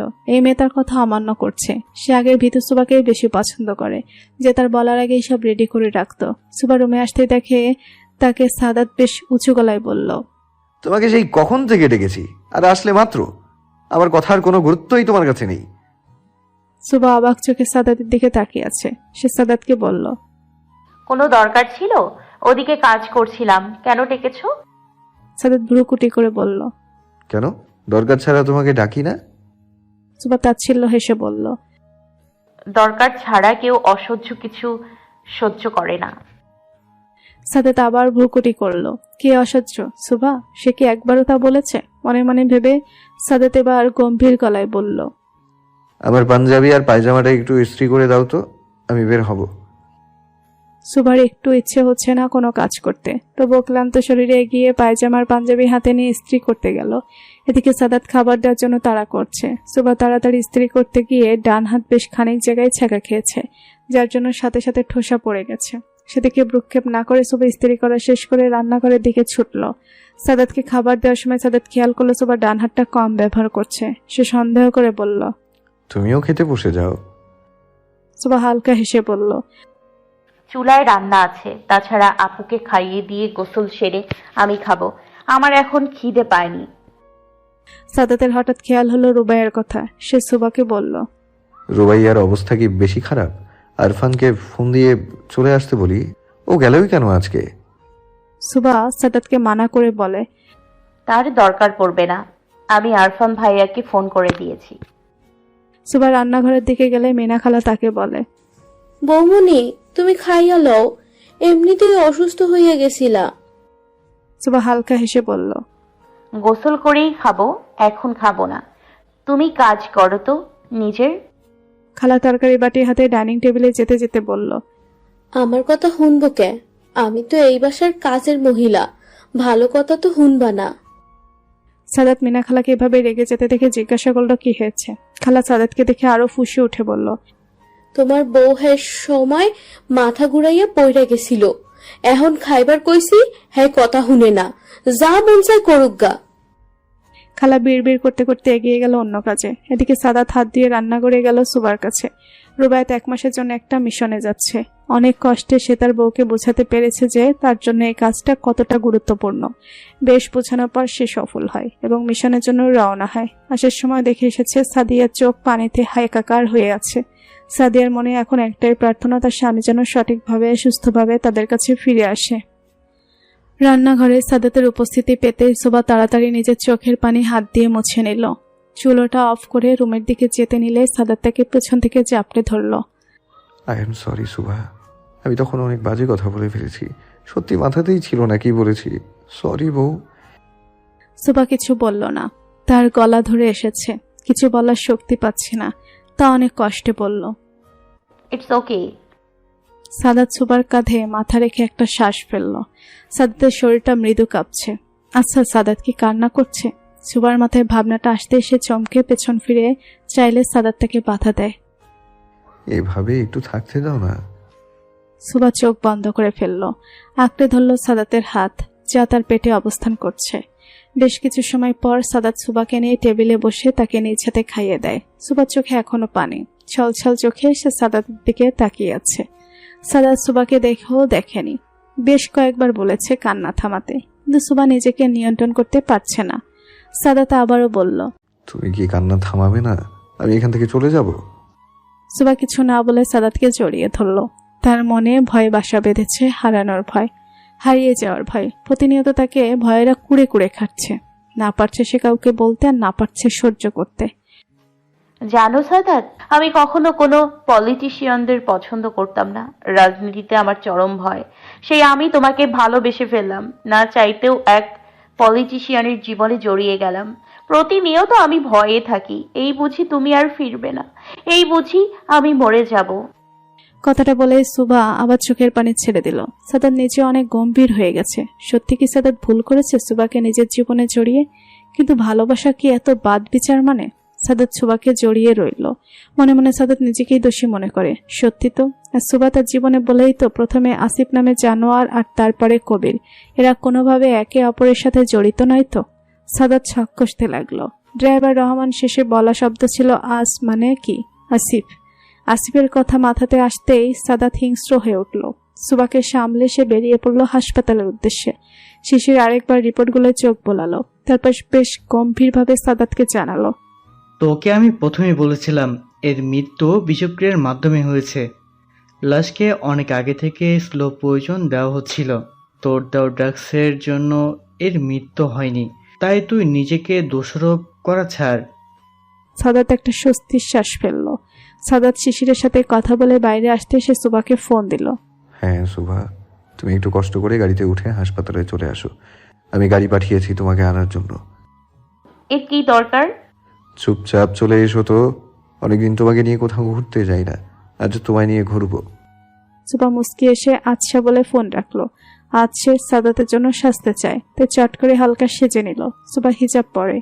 আজ ম্যাজেন্ডা কালারে হিজাব পরায় সবার আগে তার নাকের হিরের ফুলটা চিকচিক করছে। আয়নায় নিজেকে দেখে তার নিজেরই ভালো লাগলো। সাদাতের পাঠানো গাড়ি করে সে রওনা দিল হাসপাতালের উদ্দেশ্যে। সাদাতা শিশির কেবিনে বসে আড্ডা দিচ্ছে। সুবা হাসপাতালে পৌঁছাতেই খোঁজ নিয়ে চলে গেল ডক্টর শিশিরের কেবিনে। দোতলার ডান পাশে সিঁড়িতে উঠেই সবার প্রথমেই শিশিরের কেবিন। সুবা কেবিনের দরজায় লাগানো নেমপ্লেটটায় চোখ বোলালো। Doctor Shishir Raihan, MBBS DMC, diploma in medicine surgery, BMDC registry, forensic department. Suba দরজায় দুবার নক করলো। তারপর আস্তে দরজা খুলে উকি দিতেই দুই জোড়া চোখ তার দিকে স্থির হয়ে রইল। সাদাত প্রতিবারই সুবাকে দেখে এমন হ্যাং মেরে বসে থাকে তা সুবা বেশ ভালো করেই জানে। এ সাদাতের নতুন নয়, বেশ পুরনো অভ্যাস। সাদাত উঠে সুবার কাছে যেতেই শিশির তার অবাধ্য চোখ জোড়া নামিয়ে নিল। তার 30 বছর জীবনে এই প্রথম সে তার অনুভূতির অস্তিত্ব টের পেল, কিন্তু তাও কিনা এক নিষিদ্ধ অনুভূতি। নিজেরই বন্ধুর বউ, ছিছি। নিজেকে নিজের কাছে চরম বিহে উপেক্ষণ করে সে উঠে দাঁড়ালো। হালকা হেসে সে সুবাকে স্বাগত জানালো। না চাইতেও শিশিরের নির্লজ্জ চোখ জোড়া সুবার নাক ফুলে স্থির। নাক ফুলটার জন্য যেন সুবাকে একদম স্নিগ্ধ লাগছে। সে পকেটে হাত পুরে অন্যদিকে তাকিয়ে হালকা হাসলো। না, এই অনুভূতিকে এখনই চাপা দিতে হবে। সুবা হালকা হেসে শিশিরকে ধন্যবাদ দিয়ে সাদাতের কাছে এসে দাঁড়ালো। শিশির, এই যে তোর ভাবি, দেখার জন্য তো মাথা খারাপ করে দিচ্ছিলি, আজ সুযোগ হলো তাই। আসসালামু আলাইকুম ভাইয়া, আমি সুভা তানজিম। শিশির সুভার দিকে তাকিয়ে হালকা হেসে বলল, আমি কিন্তু তোমাকে ভাবি বলতে পারবো না, এইটুকুনো পিচ্ছি। এমনিতেও তোমার বড়, আমার চেয়ে ছোট। কথাটা বলে শিশির হাসতে শুরু করলো। সাদাত সুভা দুজনেই বুঝতে পারলো শিশিরের মশকরা, কিন্তু আসলেই কি এটা মশকরাই ছিল? সুভাকে ডাক্তার দেখিয়ে সাদাত তাকে নিয়ে ঘুরতে বের হলো। সুভার বায়নায় সাদাত তাকে নিয়ে কলেজ লেক পার্কে নিয়ে গেল। সুভার খুব ইচ্ছে ছিল সে সাদাতের হাত ধরে এক গোধূলি প্রহরে খালি পায়ে হাঁটবে, কিন্তু সাদাতের বদলেতে খালি পায়ে হাঁটা হলো না, তবে সাদাত তার হাত ধরে রেখেছে। তাতে যেন সুভা স্বর্গসুখে ভাসছে। বিকেলবেলা হওয়ায় আশেপাশে বেশ ভিড়। সুভা এতটা অনুমান করেনি। স্বাভাবিকভাবে পাশে সুদর্শন ছেলে থাকলে মেয়েরা তাকে চোখ দিয়ে গিলে খাবে, এটাই স্বাভাবিক। কিন্তু মন কি আর তা মানে? সুভা তার ঠোঁটে হাসির রেখা টেনেই বলল, একটা কাজ করা উচিত। সাদাত হালকা ভুরু কুঁচকে বলল, কি? তোমার পেছনে ইয়া বড় করে ইনি বিবাহিত লিখে দেওয়া উচিত, তাতে যদি মেয়েদের নজর একটু কম পড়ে। সুভার কথা শুনে সাদাত হো হো করে হেসে দিল। সুভা আবারও বলল, হেসো না তো, ডাইরেক্ট বুকে এসে লাগে। আমার বর, তাতেই আমি গিলে খাচ্ছি। অন্য মেয়েদের কথা আর কি বলবো। সাদাত ভ্রুকুটি করে বলল, আমায় গিলে খাচ্ছ? চোখ দিয়ে। সাদাত আবার হাসলো। হাঁটতে হাঁটতে হঠাৎ সুভা থেমে গেল। সাদাতের হাতে টান পড়ায় সে পিছু ফিরে সুভার দিকে তাকালো। সাদাত ভয় পেয়ে গেল, কেননা সুভার চোখের কোণ ভিজে গেছে তার চোখের পানিতে। সাদাত এগিয়ে এসে সুভাকে ধরে জিজ্ঞাসা করে, কি হয়েছে সুভা, তুমি কাঁদছো কেন? হ্যাঁ। সুভা সাদাতকে আলতোভাবে জড়িয়ে ধরল। সাদাত, আমার ভয় হচ্ছে। তুমি আমার থেকে হারিয়ে যাবে না তো? আমাকে ফেলে প্লিজ যেও না, আমি মরে যাব সত্যি। সাদাত সুভাকে আরো শক্ত করে জড়িয়ে ধরল। সাদাত সুভার মাথায় আলতো করে চুমু দিয়ে তাকে নিয়ে পাশের বেঞ্চিতে বসে পড়ল। এত ভালোবাসো আমায়? তোমার সন্দেহ আছে? মোটেই না। আর আমি আমার এই পাগলিকে ছেড়ে কই যাব? আমি নিজেই এই পাগলিকে ছাড়া বাঁচবো না। সুভা। সুভা সাদাতকে দিকে তাকাতেই সাদাত বলে, সুভা, তোমাকে তো শক্ত হতে হবে। তুমি এভাবে ভেঙে পড়লে কিভাবে হবে? আমার জন্য না হোক, আমাদের বাচ্চার জন্য হলেও তো তোমাকে আমাদের বাচ্চার শক্তি হতে হবে। You have to be strong. Sadat সুভার পেটে হাত রাখতে সে অবাক হয়ে বলে, তুমি কি করে জানলে? সাদাত হাসলো। সুভা লজ্জা পেয়ে সাদাতের সাথে মিশে গেল। সাদাত সুভা সন্ধ্যার দিকে সাদিয়ার বাসায় গেল। সাদাত সুভাকে দেখে সাদিয়ার একটা মলিন হাসি দিল। সুভা সাদিয়াকে হালকাভাবে জড়িয়ে ধরে বলল, চিন্তা করো না ভাবি, ভাইয়া চলে আসবে। তাও তখন বউ বাচ্চার জন্য বলে যায়, নয়তো আমাদের তো আগে বলেও যেত না। তার কারণটা অবশ্য আমি কান্নাকাটি করে সবাইকে অস্থির করে তুলতাম। এখন অভ্যেস হয়ে গেছে। ভাইয়া ফোন করে তো প্রতিদিন। সাদিয়া হালকা হাসলো। তোরা বস, আমি হালকা নাস্তা নিয়ে আসি, খেতে খেতে গল্প করব। মোটেই না, তোমাকে এই অবস্থায় কিছু করতে হবে না। আমি এই বাড়ির মেয়ে না, আমি নিজেই নিয়ে খেতে পারবো। কথাটা বলেই সুভা রান্নাঘরে নাস্তা আনতে চলে গেল। এদিকে সাদিয়াকে আলতো করে ধরে সাদাত খাটে বসিয়ে নিজে মেঝেতে বসে সাদিয়ার কোলে মাথা রাখলো। সাদিয়াও হালকা হেসে তার ভাইয়ের মাথায় হাত বোলাতে শুরু করলো। কি হয়েছে আমার ভাইটার? মনটা ভালো? সাদিয়া আবার হাসলো। তারও ভালো লাগছে সাদাতকে খুশি দেখে। সুভা প্রেগনেন্ট। সাদিয়া চমকে সাদাতের দিকে তাকালো। কনফার্ম? তুমি সত্যিই বলেছিলে। সুভা অনেক খুশি এই বেবিকে নিয়ে, একদম প্রাইমারি স্টেজ। আমি তোকে বলেছিলাম না স্যার। তাদের কথার মাঝে আগমন ঘটে সুভার। সাদিয়ার প্রায় 5 মাস প্রেগনেন্সির, তবুও কেমন যেন নেতিয়ে পড়েছে মেয়েটা। আর এখন রুবায়াতের অনুপস্থিতিতে আরো বেশি। রুবায়াত প্রতিদিনই তাকে ফোন দিয়ে খোঁজ খবর রাখে। ভিডিও কল দিলে সাদিয়া কেঁদে কেটে ভাসিয়ে ফেলে। ভুল টাইমে এন্ট্রি নিলাম না তো? সাদিয়া হাত দেখিয়ে বলল, মার খাবি, আয় আমার কাছে। সুভা হালকা হেসে সাদিয়ার কাছে গেল। নিচে বসতে নিলেই সাদিয়া সাদাত দুজনেই একসাথে বলে উঠল, নিচে না। সুভা হকচকিয়ে গেল। অবাক চোখে তাকাতে সাদিয়া তাকে টেনে নিজের পাশে বসালো। কিন্তু সুভার অস্বস্তি হচ্ছে বুঝতে পেরে সাদাত নিচে উঠে সাদিয়ার অন্য পাশে বসলো। সাদিয়া সুভার পেটে হালতো করে হাত রেখে বলল, ইস, এই বাবুটার পেটে নাকি আরেকটা বাবু আছে, ভাবতেই গা শিউরে ওঠে। সুভা লজ্জায় মাথা নত করলো। সাদাত বলেও দিয়েছে সাদিয়াকে, ইস দেখো, আবার লজ্জাও পায়। ধ্যাত। সুভা সাদিয়াকে জড়িয়ে ধরলো। এদিকে সাদিয়া সাদা দুজনেই হেসে দিল। অস্থিরভাবে নিজের রুমে পায়চারি করছে শিশির। যখন থেকে সে সুবাকে দেখেছে তখন থেকেই এই অস্থিরতা। একই বিপদ। না, এইভাবে তো আর থাকা যায় না। সে যদি সুবার প্রতি এতটা দুর্বল হয়ে পড়ে তবে যে তিথিকে ধোঁকা দেওয়া হবে। মেয়েটা তার জন্য এতটা বছর ধরে অপেক্ষা করছে। সেই ডাক্তারি জীবন থেকে শিশিরকে সে ভালোবাসে, শিশির জানে। তবু এতদিন তিথিকে সে কেন কোনো উত্তর দেয়নি। আর তিথিও যথেষ্ট বুদ্ধিমতী, সেও কখনো শিশিরকে জোর করেনি, কিন্তু অপেক্ষা করছে। শিশির নিজের ফোনটা নিয়ে তিথিকে কল করলো। এদিকে তাজরিন তিথি শিশু বিশেষজ্ঞ ডক্টর। সে শিশিরের জুনিয়র ছিল। পড়াশোনা চলাকালীনই শিশিরকে সে ভালোবাসে। সে শিশিরের উত্তর জানে না তার ভালোবাসার শেষ পরিণতি কি। তবুও সে অপেক্ষা করছে তার ভালোবাসার মানুষের। নিজের কেবিনে বসে সারাদিনের ক্লান্তির পর সে একটু সময় পেয়েছে। আর তখনই শিশিরের স্মৃতি মন জেগে উঠেছে। আর অপ্রত্যাশিতভাবে তার ফোনের স্ক্রিনে নামটা উঠেছে শিশিরের। সে অবাক হলো। ঘড়িতে সময় বলছে রাত 12টা ছুঁই। এই সময় শিশিরের ফোন। তার মনে পড়ে না শিশির শেষ কবে তাকে ফোন করেছে, কিন্তু সেই নিয়ে বিনিয়ে শিশিরের খোঁজ প্রতিদিনই রাখত। হঠাৎ তিনি খেয়াল করলো অনুভূতির তাড়নায় তার হাত কাঁপছে। অজানা এক উত্তেজনা অনুভব করছে সে। হ্যালো আসসালামু আলাইকুম, আমি তিথি বলছি। তিথি, আমি শিশির। তোমার মিস। আমার মিস্টার সিনিয়র। শিশির চোখ বন্ধ করে হালকা হাসলো। না, সে পেয়েছে। তার অনুভূতিগুলোর আসল মালিককে সে পেয়েছে। আমায় বিয়ে করবে তিথি? রাগে গমগম করছে এক মানুষ। তার একটাই কারণ রাগের। সদাদ রহমান সাদ, এই নামটা পৃথিবীতে আসার সাথে সাথে আমার জীবনটা বিষিয়ে দিয়েছে। এত সহজে তো আমি ওকে ছাড়বো না। ইলেকশনের জন্য ওকে মারতেও পারছি না, তাই বারবার আমাদের টোপ হিসেবে সুভাষ সাদিয়া চলে আসে। এবারও তার ব্যতিক্রম হবে না। কতবার বাঁচাবে বউনার বউকে? বলেই বিশ্রীভাবে হাসি দিল সে। অনুভূতি এমন এক জিনিস যা সবাই নিয়ন্ত্রণ করতে পারে না। যখন এই অনুভূতি কোনো নিষিদ্ধ ক্ষেত্রে চলে আসে, ঠিক তখনই জন্ম নেয় ক্ষোভের, লালসার। বিষয়টা শিশির জানে। তাই ক্ষণিকের ভালো লাগার অনুভূতির উপর 4টা জীবন কোনোভাবেই নির্ভর করতে পারে না। সুভার প্রতি অনুভূতিকে সে ধামাচাপা দিয়ে আপন করে নিল তিথিকে। সে জানে তিথির প্রতি তার অনুভূতি না থাকলেও তিথি তাকে প্রচণ্ড ভালোবাসে। আর সে ভালোবাসার প্রেক্ষিতে করেই সে বলতে পারে তার জীবনে আসার হলে তিথিই আসবে, হোক না তার প্রেমটা বিয়ের পরে। তবে সে চায় তিথির প্রতি তার অনুভূতিগুলো যেন থাকে একদম শীর্ষে, যাতে করে সে চাইলেও আর এই অনুভূতি থেকে নিস্তার না পায়। তিথি তার প্রস্তাবে কিছুক্ষণ থম মেরে বসেছিল। তারপর ধীরে সুস্থে একটা কথাই বলল, বাড়িতে প্রস্তাব পাঠাও। ব্যাস, শিশিরের কোনো কথা না শুনে সে ফোনটা কেটে দিল। তিথির এমন আকস্মিক আচরণে শিশির হতভম্ব হয়ে রইল কিছুক্ষণ। পরে হঠাৎই হেসে দিল সে। ওদিকে তিথির চোখ বন্ধ করে কিছুক্ষণ জোরে জোরে শ্বাস নিল। একই বলে দিল সে শিশিরকে।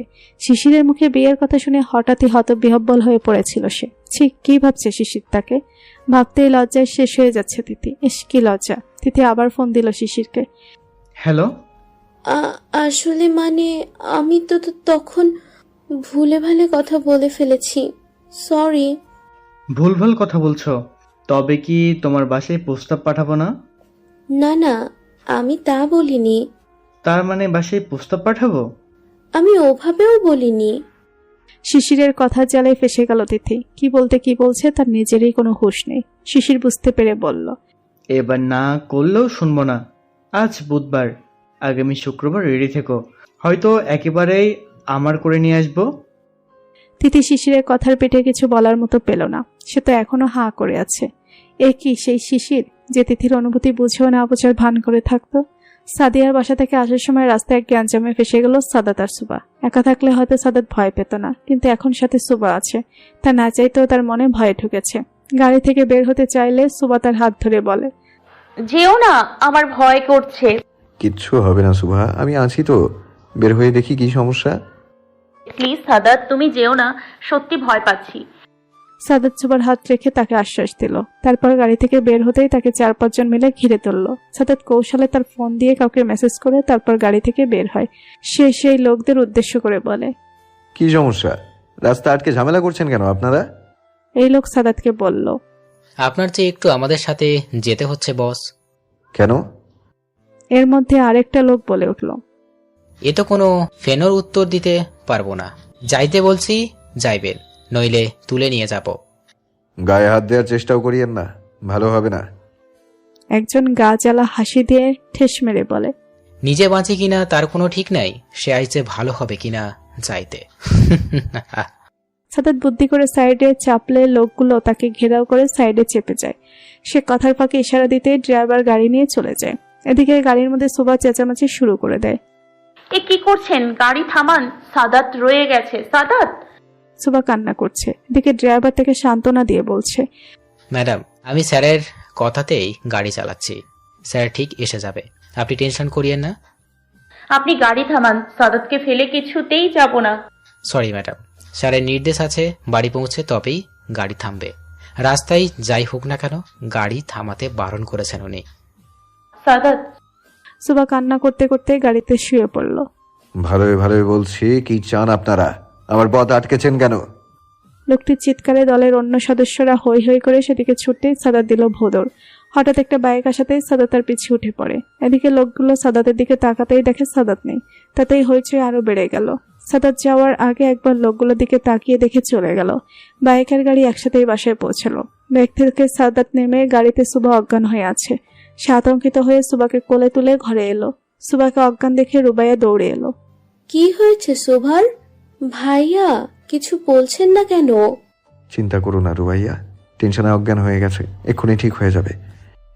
সাদাত সুভাকে রুমে শুইয়ে দিয়ে ফ্যামিলি ডক্টরকে ফোন করে আসতে বলে। ডক্টর সুভাকে চেক করে কিছু ভিটামিন আর স্যালাইন দিয়ে যায়।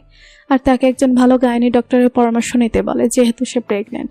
সাদাত কথায় সম্মতি দিয়ে সুভার পাশে বসে। সে একটা বিষয় নিয়ে চিন্তিত। যা ভাবছে তাই যদি হয় তবে উক্ত ব্যক্তিকে খুব পস্তাতে হবে। সুভার জ্ঞান ফিরতেই সাদাতকে ডেকে উঠল। সাদাত পাশেই ছিল বিধায় সে তাড়াতাড়ি সুভাকে ধরে বলে, এই তো আমি সুভা। সাদাত, তুমি কই চলে গিয়েছিলে? আমি তো তোমার সাথেই আসলাম, কিন্তু তুমি অজ্ঞান হয়ে গেলে। আমি বাইকে করে তোমার সাথে করেই এসেছি। কিন্তু ওই লোকগুলো। আরে কিছু না, অন্য পার্টির লোক ছিল, তুমি চিন্তা করো না। এমনি কথা বলে চলে আসলাম। এবার তুমি ওঠো, খেয়ে ওষুধ নিতে হবে তোমার। তুমি খেয়েছো? না, তোমার অপেক্ষায় ছিলাম, এখন একসঙ্গে খাবো, চলো। সাদাত সুভাকে খাইয়ে দিচ্ছে। বেচারি স্যালাইন দেওয়ার জন্য হাতটা বলতে গেলে অবশ হয়ে আছে। এদিকে সুভার শ্বশুর ছেলে আর ছেলের বউকে দেখে তৃপ্তির হাসি দিল। হঠাৎ মস্তিষ্কে পুরনো স্মৃতির ভিড় জমল। মিষ্টি মুহূর্ত মনে করে সে হালকা হাসলো। সবাইকে উদ্দেশ্য করে বলল, কালকে আমার ছোট ভাই এসেছে, তোমাদের ছোটকু। সবার আগে উচ্ছ্বাসের সাথে আরফান বলে উঠল, ছুটকু আসছে? ইয়েস, এবার মজা দ্বিগুণ হবে। সবাই হাসলো। রুবাইয়া কৌতূহলের সাথে বলল, আরফান, উনি তো তোমার ছোট মামা হয়, তো তুমি ছোটকু বলছো কেন? আরফান বলার আগে সাদাতের বাবা বলল, সাদকে ছোট থেকে ছোটকু ডাকতে শুনে সেও ছোটকু ডাক শিখেছে। কেউ আর বদলায়নি, কিন্তু আমাকে সে বড় মামা বলেই ডাকে। সাদাত অবশেষে মুখ খুলল। খুব ভালো হলো, অবশ্যই তার বাড়ি ফেরার সময় হলো। রিচিও আসবে বাবা?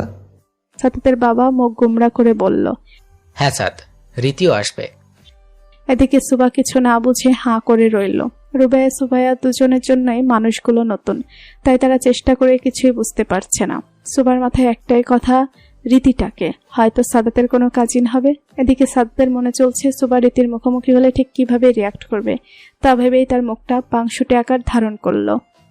হ্যালো গাইস, বাড়ির কোনায় কানায় যারা আছো সবাই চলে আসো, রীতি ইজ হিয়ার। ঘরে বসে কাপড় ভাঁজ করছিল সুবা। এমন চিৎকার শুনে লাফিয়ে সাদাতের গায়ের উপর পড়ল। এমনিতে সে ভীতু প্রকৃতির মানুষ। সাদাত সুবাকে আগলে নিল। দুজনেই ঘর থেকে বেরিয়ে ড্রয়িং রুমে আসে। এর মধ্যেই ড্রয়িং রুমে সকলেই জড়ো হয়েছে। সাদাতকে দেখে রীতি দৌড়ে আসে। এসে সাদাতের গাল ধরে টেনে দিয়ে বলে, এই তো আমার ক্রাশ বয়, কোথায় ছিলে এতক্ষণ? তোমার তো উচিত ছিল আমাকে এয়ারপোর্টে রিসিভ করতে যাওয়া। সাদাত কিছু না বলে হালকা হাসলো। রীতির পেছন পেছন মিস্টার আসলাম মানিক হাজির হয়েছে। আর এসেই শুরু হয়ে গেল, ছেলেটাকে একটু রেহাই দাও, এখন থেকে তো প্রতিদিনই জ্বালাবে। অবশ্যই জ্বালাবো, তা আবার বলতে। সুবা অবুঝভাবে বলল, কেন জ্বালাবে? রীতি আর তার হাসি প্রশস্ত করে বলল, আমার ক্রাশ বয়কে জ্বালাবো না। সুবা চোখ ছোট ছোট করে সাদাতের দিকে তাকালো। ক্রাশ বর মানে? সাদাত কিছু বলার আগে রীতি বলল, ও মা, তুমি জানো না?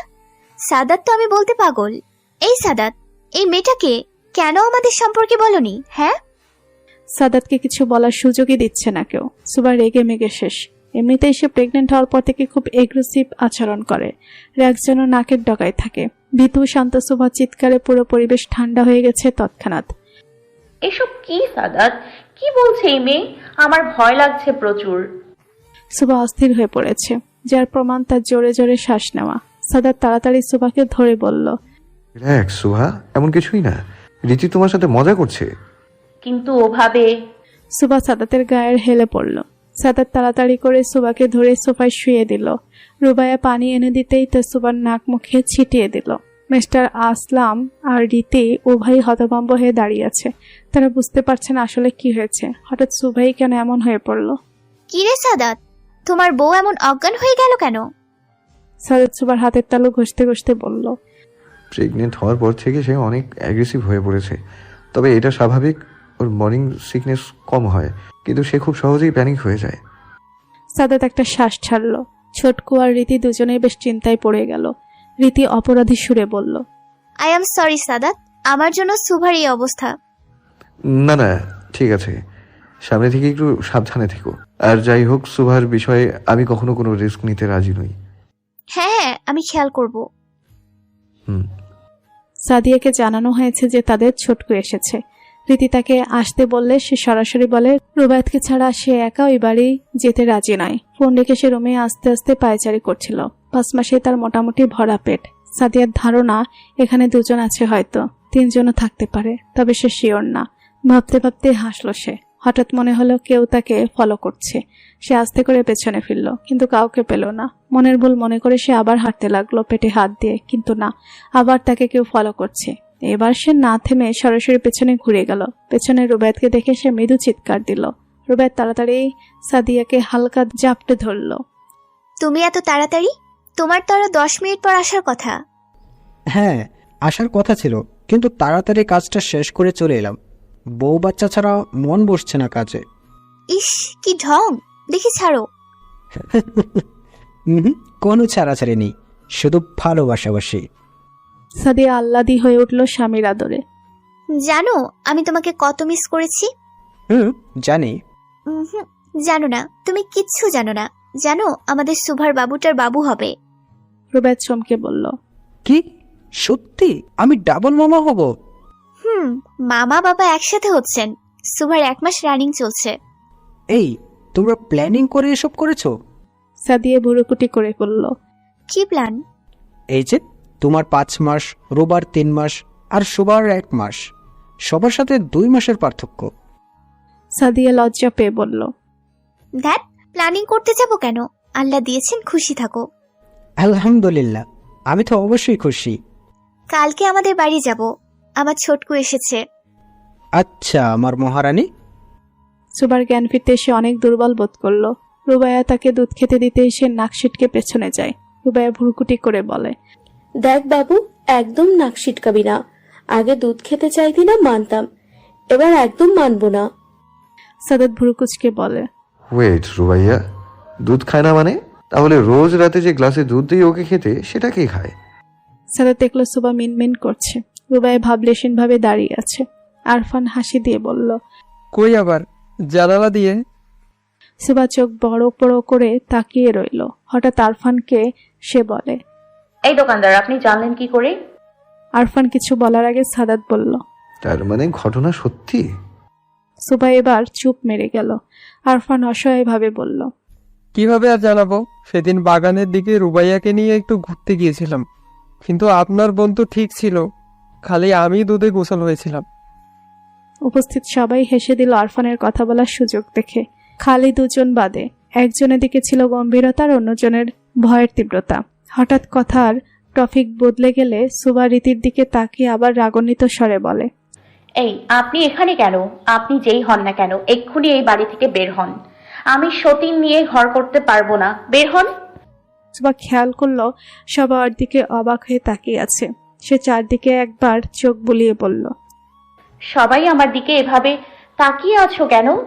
চাচি শাশুড়িকে এভাবে ঘর থেকে বের করে দিচ্ছ? এ কেমন বৌমা রে বাবা? এই সাদাত, কি মেয়ে বিয়ে করেছো বলো তো? চাচি শাশুড়ি? জি চাচি শাশুড়ি, কিন্তু ছোটকু যেমন আমাদের সাথে একদম ফ্রি, তেমনি রীতিও আমাদের বন্ধুর মতো। সে সবসময় আমাদের তার নাম ধরে ডাকতে শিখিয়েছে। সুবা অবাক হয়ে বলল। ওনাকে দেখে তো বয়স্ক মনে হয় না। সুবার কথার উত্তরে ছোটকু বলে উঠল। কেন, আমাকে বুড়ো লাগে? ও এমা, না না না, তা বলতে চাইনি। আসলে উনি তো একটু বেশি ইয়ং। সাদাত হালকা হেসে বলল। হ্যাঁ, রীতি ছোটকুচে 15 বছরের ছোট। লাভ ম্যারেজ তাদের। ও ইস, সরি কাকিমণি, আমি ভুলে তোমাকে অনেক কথা শুনিয়ে ফেলেছি। রীতি মেকির রাগ দেখিয়ে বলল। কে কাকিমণি? রীতি ডাকবে? পাগল মেয়ে। সুবা হাঁ করে তাকিয়ে রইল। শুক্রবার দিন কাজী উকিল সমেত সপরিবারে তিথির বাসায় হাজির হলো শিশির। তার এক কথা, সে আজই তিথিকে নিজের করে নিজের সাথে নিয়ে যাবে। তিনি যতই ভালোবাসুক শিশিরকে, সে আপাতত লজ্জায় নত যেন।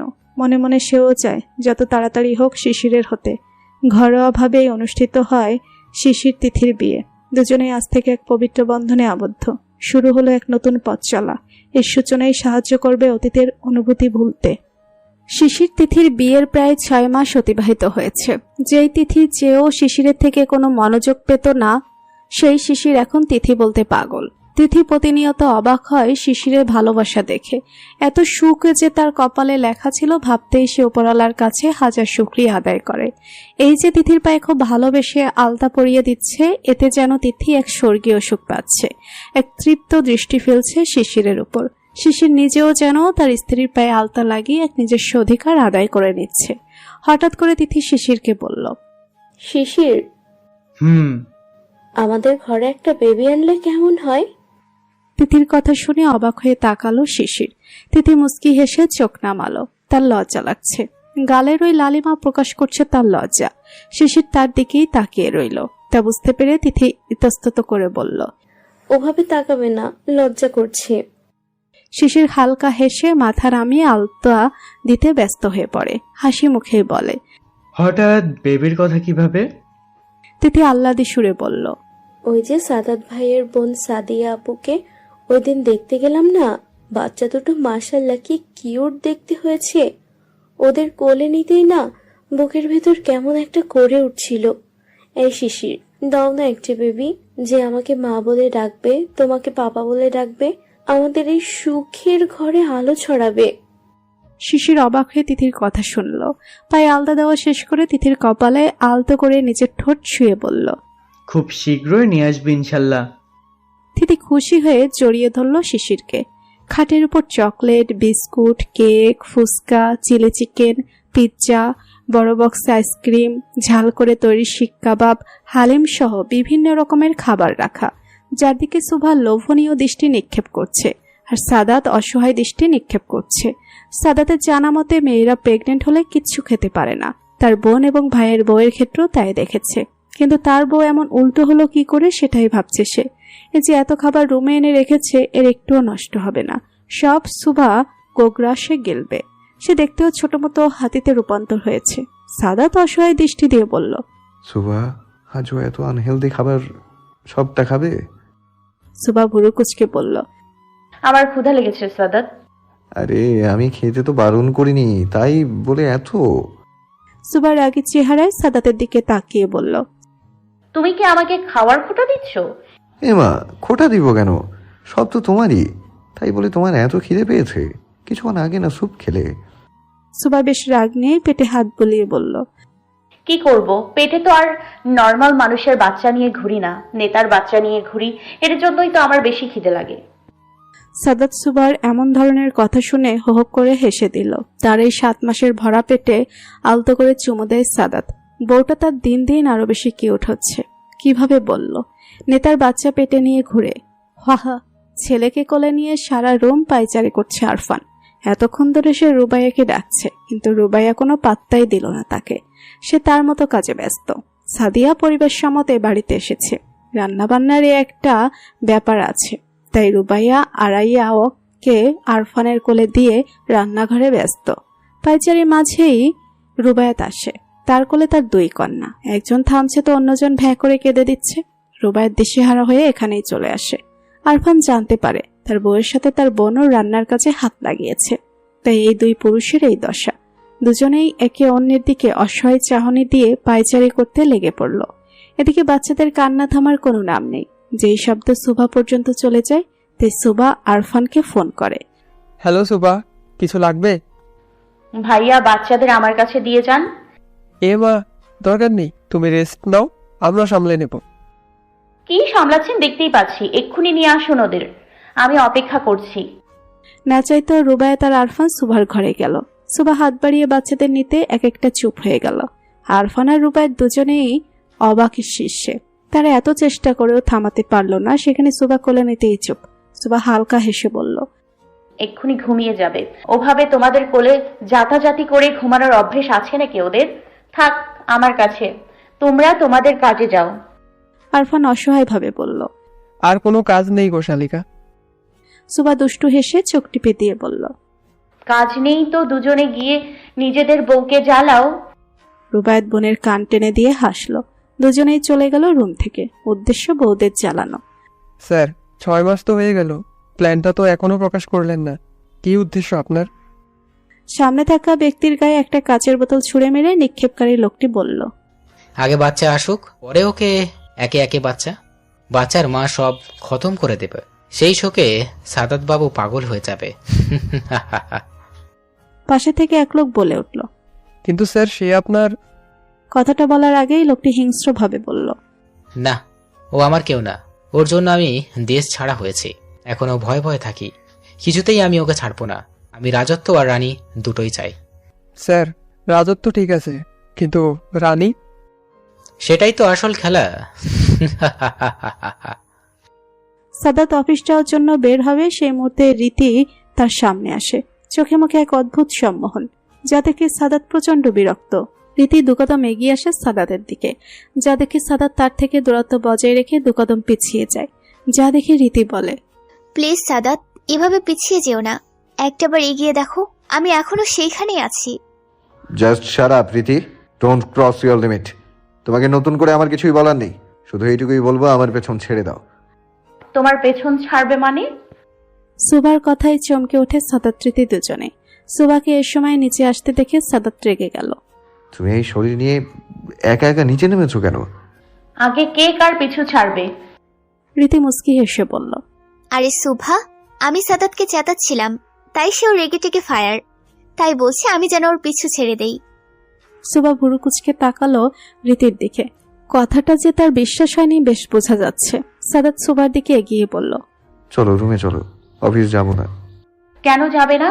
আর এত ভালো লাগে নাকি রুমে থাকতে? বোর হয়ে গেছে। আম্মুকে বাচ্চাদের কাছে রেখে আমি একটু হাঁটতে বেরিয়েছি, আর তুমি আমাকে বকছো। বকছি না তোরে বাবা, তোমার জন্য টেনশন হয় আমার। হঠাৎ করে সুবার পেটে চিনচিন করে ব্যথা করে উঠল। সে আর্তনাদ করতে সাদাত চিন্তিতভাবে তাকে ধরে জিজ্ঞাসা করল, এই সুভা, ঠিক আছো? সুবা নিজেকে একটু সামলে নিয়ে বলল, হ্যাঁ, বাবু পেটে লাথি দিয়েছে মনে হয়। এই এদিকে এসে বসো তো তাড়াতাড়ি। রীতি সুবাকে উদ্দেশ্য করে বলল। এটা নর্মাল সাদাত, এত উত্তেজিত হওয়ার কিছুই নেই। সাদাত রীতির দিকে তাকাতেই রীতি আস্তে করে চলে গেল সেখান থেকে। সাদাতের ব্যবহার আজকাল সুবাকে বেশ ভাবাচ্ছে। এমনিতেই ওই রীতিকে সুবার মোটেই ঠিক লাগে না। সুযোগ পেলেই কেমন যেন সাদাতের সাথে লেগে থাকে, যা মোটেই ভালো লাগে না সুবার। আবার রীতি সম্পর্কে তার চাচি শাশুড়ি হয়, তাই চাইলেও কিছু বলতে পারে না। ঘরে বসে সাদাতের কাপড় ভাঁজ করছিল সুবা। তাকে বাসায় কোনো কাজই করতে দেওয়া হয় না, তবুও তো সংসারের টুকটাক কাজ করতে ইচ্ছে হয় তাই করে। তাছাড়া সাদাতের সব কাজই সে করে, বলতে গেলে ভালোবাসা থেকেই করে। সাদাতও তাকে বারণ করে না। সুবার এখন 8.5 মাস চলে, অনেক বেশি দুর্বল হয়ে পড়েছে সে। ঠিকমতো ওষুধও নিচ্ছে, কিন্তু তবুও সে অনেকটা নেতিয়ে গেছে। খাওয়া দাওয়া কমে গেছে অনেকাংশে। সুবার ভাবনার মাঝে সাদাত রুমে আসলো। সুবা সাদাতের দিকে তাকাতেই দেখে আজও তাকে বিধ্বস্ত লাগছে। চোখ মুখে রাজ্যের ক্লান্তি। কি নিয়ে এত চিন্তা করছে সে? সুবা সাদাতের দিকে এগিয়ে আসতেই সাদাত তাড়াতাড়ি সুবাকে পাশ কাটিয়ে তোয়ালে নিয়ে বাথরুমে চলে গেল। সুবাও বেশ অবাক হলো। সাদাত বাহির থেকে এসে সবসময় সুবার দিকে তাকিয়ে মুস্কি হাসি দিত, তবে আজ তার কি হলো? অনেক বেশি ক্লান্তি কি এসেছে? সে সুবাকে তার এক চিলতে হাসি দিতেও কার্পণ্য করলো। সুবার মনটা খারাপ হয়ে গেল। সুবা রুম থেকে বের হয়ে কিটক্যাটকে খুঁজতে শুরু করলো। কে জানে কোথায় আছে বাচ্চাটা। কিটক্যাট। সুবা ডাক দিতেই কোথা থেকে ভেউ ভেউ করতে করতে এগিয়ে এলো সে। সুবা মুস্কি হেসে ডগ ফুড হাতে নিয়ে কিটক্যাটের পাতে দিতে নিল, কিন্তু পেটের জন্য কিছুতেই নিচু হতে পারছে না। অনেক কষ্ট সে সফল হতে পারল না। হঠাৎ তার হাত থেকে সাদাত ডগ ফুডের ডিব্বাটা নিয়ে কিটক্যাটকে খেতে দিল। সুভা সাদাতের দিকে তাকালো, কিন্তু আশ্চর্যভাবে এখনো সাদাত সুভার সাথে কথা বলল না। সুভার এবার বেশ অভিমান হয়। এটার কোনো মানে হয়? হঠাৎ করে কথা বলা বন্ধ করে দিল, কি দোষ তার? সুভা আবার রুমে গিয়ে আস্তে করে খাটে শুয়ে পড়ল। উদ্দেশ্য সাদাতের সাথে সেও কথা বলবে না, খাবেও না, খেতেও বলবে না, শুধু ঘুমোবে। এমনিতেও তার কোমর ব্যথা করছে সেই সন্ধ্যা থেকে। যেহেতু সাদাত তাকে জিজ্ঞাসা করেনি, তাই সেও তাকে কিচ্ছুটি বলবে না। মান হয়েছে তার সাদাতের উপর। সাদাত রুমে এসে দেখে সুভা গুটিসুটি মেরে শুয়ে আছে, এক হাত তার কোমরে। সাদাত বেশ বুঝতে পারছে যে সুভা ব্যথাতে নড়তেও পারছে না। সাদাত ধীরে ধীরে সুভার কাছে গিয়ে উকি দিয়ে দেখলো সুভার মুখ চোখ কুচকানো। তার মানে এখনো সে ব্যথায় ভুগছে, অথচ তাকে কিছুই জানানো হয়নি। সাদাত খাটের পাশে বসে সুভাকে ডাকলো। সুভা, ওঠো, তোমার কি কোমর ব্যথা বেশি করছে? উত্তরে সাদাত শুধু সুভার একরাশ নিস্তব্ধতা পেল, তাই আবার বলল, দেখো সুভা, আমি জানি তুমি ঘুমাওনি, তাই ওঠো। রাতে খেয়েছিলে? এই সুভা, দেখো এমনিতেই কথা বলতে ভালো লাগছে না, উঠে খেয়ে মেডিসিন নিয়ে আবার ঘুমাও, কেউ কিছু বলবে না। ভালো লাগছে না এত ঝামেলা। সুভা এবার খুব কষ্টে উঠে খাটে বসলো, পেটের জন্য পা মেলে দিয়েই বসলো। সাদাতকে সবচেয়ে বেশি অবাক করলো সুভার চোখের পানি। সুভা সাদাতের দিকে করুণ চোখে তাকিয়ে বিষণ্ণ গলায় বলল, আমি তোমাকে অনেক বেশি জ্বালাই, তাই না সাদাত? আর কিছুদিন অপেক্ষা করো। কিছুদিন অপেক্ষা করবো মানে? কি বলতে চাও তুমি? সুভা তাচ্ছিল্য হেসে বলল, তেমন কিছু না, এটাই বললাম, ডেলিভারির সময় তো নাও ফিরতে পারি তোমার কাছে, তাই। সুভা! সাদাতের ধমকে সুভা চুপ করে গেল। এদিকে সাদাতের বুকটা ভীষণ ভয়ে কেঁপে উঠল। সুভার কাছে গিয়ে হুট করে জড়িয়ে ধরল সে। ড্রেসিং টেবিলে বসে হাতে পায়ে লোশন দিচ্ছিল রীতি। ঘুমানোর আগেই হালকা রূপচর্চা না করলে তার ঘুম আসে না। আর স্ত্রীর এই রূপচর্চা মুগ্ধ হয়ে দেখছিলেন আসলাম মানিক। প্রতিদিনই নতুন করে সে তার স্ত্রীর প্রেমে পড়ে। রীতি আনায় তার স্বামীকে দেখে একটা হাসি দিল, কিন্তু সেই হাসির অর্থদ্বার আর কেউ না করলেও বুঝে গেলেন আসলাম। সে ঠায় বিছানায় বসে রইল। রীতি তার রূপচর্চার কাজ সম্পন্ন করে বিছানার দিকে এগিয়ে গেল। আসলামের কাছাকাছি আসতেই সে রীতির হাত চেপে ধরে। রীতি অবাক হয়ে আসলামের দিকে তাকালো। তার চাহনিতে ছিল তাচ্ছিল্য। আসলাম তার স্ত্রীর দিকে চোরের মতো তাকিয়ে আমতা আমতা করে বলল, আজও স্পর্শ করতে দেব না, আমি তো তোমার স্বামী, আমার অধিকার আছে। রীতি তাচ্ছিল্য এসে হাত ছাড়া মেরে সরিয়ে নিয়ে বলল, তোমার স্পর্শ আমার ঘেন্না লাগে আসলাম। যখন থেকে তোমাকে সেই ন্যান্সির বিছানায় দেখেছি তখন থেকে তোমাকে জাস্ট ঘেন্না লাগে। সমাজের জন্য মুখ বুঝে রয়েছি। রীতি অন্য পাশে যেতে নেবে তার আগে আসলাম ক্রোধ নিয়ে বলে, তুমিও তো নিষ্পাপ নও, কি মনে করেছো আমি জানি না যে তুমি সাদাতকে সিডিউস করার চেষ্টা করো? সে তো সম্পর্কে তোমার ভাসুরের ছেলে হয়। রীতি চোয়াল শক্ত করে বলে, ভাসুরের ছেলের আগে সে আমার প্রথম ভালোবাসা ছিল, আছে আর থাকবে। আসলাম তাচ্ছিল্য হেসে বলে, সেই ভালোবাসার জন্য বুঝি আমাকে বিয়ে করেছিলে? রীতি আসলামের কথা শুনে আর কিছু বলার সাহস পেল না। সে নিজেও বুঝতে পারছে অতীতে সে কত বড় ভুল করেছে। যার মাসুল হিসেবে দেশে এসেছে সাদাতের বিয়ের খবর শুনে, তাও সুখবর সহ, যেটা শুনেই তার গা জ্বলে উঠেছিল। এদিকে আসলাম রাগে ফেটে পড়ার মতো অবস্থা। না আর বেশি দেরি করা যাবে না, এবার প্ল্যান একটু চেঞ্জ করতে হবে। সাদাতকে সহ সাদাতের পরিবারকে শেষ করতে হবে, কিন্তু তার আগে যে তাকে দুর্বল করে নিতে হবে ভেবেই পৈশাচিক হাসি দিল সে। বারান্দায় বসে একের পর এক নিকোটিনের ধোঁয়া নিজের মধ্যে গ্রাস করতে লাগলো। ঘুমানোর প্রস্তুতি নিচ্ছিল রুবায়েত। সাদিয়া বাচ্চাদের ঘুম পাড়িয়ে সেও তাদের সাথে বিছানায় শুয়ে গেছে। হঠাৎ ফোনের আওয়াজে রুবায়েত বেডসাইড টেবিল থেকে ফোনটা তুলল। এত রাতে সাদাতের ফোন দেখে সে কিছুটা বিস্মিত হয়। আসসালামু আলাইকুম সাদাত, ভালো আছো? ওয়ালাইকুম আসসালাম রুবায়েত ভাই। জি ভালো আছি। আপনি কি ঘুমিয়ে পড়েছেন? কিছু বলার ছিল? হ্যাঁ অবশ্যই ছিল। শোভামণি ঠিক আছে? আছে আলহামদুলিল্লাহ, কিন্তু বেশ ভয়ে আছে। হ্যাঁ, এই বিষয়ে একটু একটু ভয় তো পাবেই, তাছাড়া বয়সও তো ওর বেশি নয়। রুবায়েত ভাই, আপনাকে বলেছিলাম একটা লোককে ট্রেস করতে, পেরেছেন? কাজ চলছে। কি হয়েছে বলো তো সাদাত? আজও আমার উপর হামলা হয়েছে। সাদাতের থেকে তার উপর হামলা হওয়ার কথা শুনে বেশ চিন্তায় পড়ে গেল। রুবায়েতের চিন্তিত মুখ দেখে সাদিয়া তাকে জিজ্ঞাসা করলো কি হয়েছে, কিন্তু রুবায়েত তাকে কিছুই বলল না।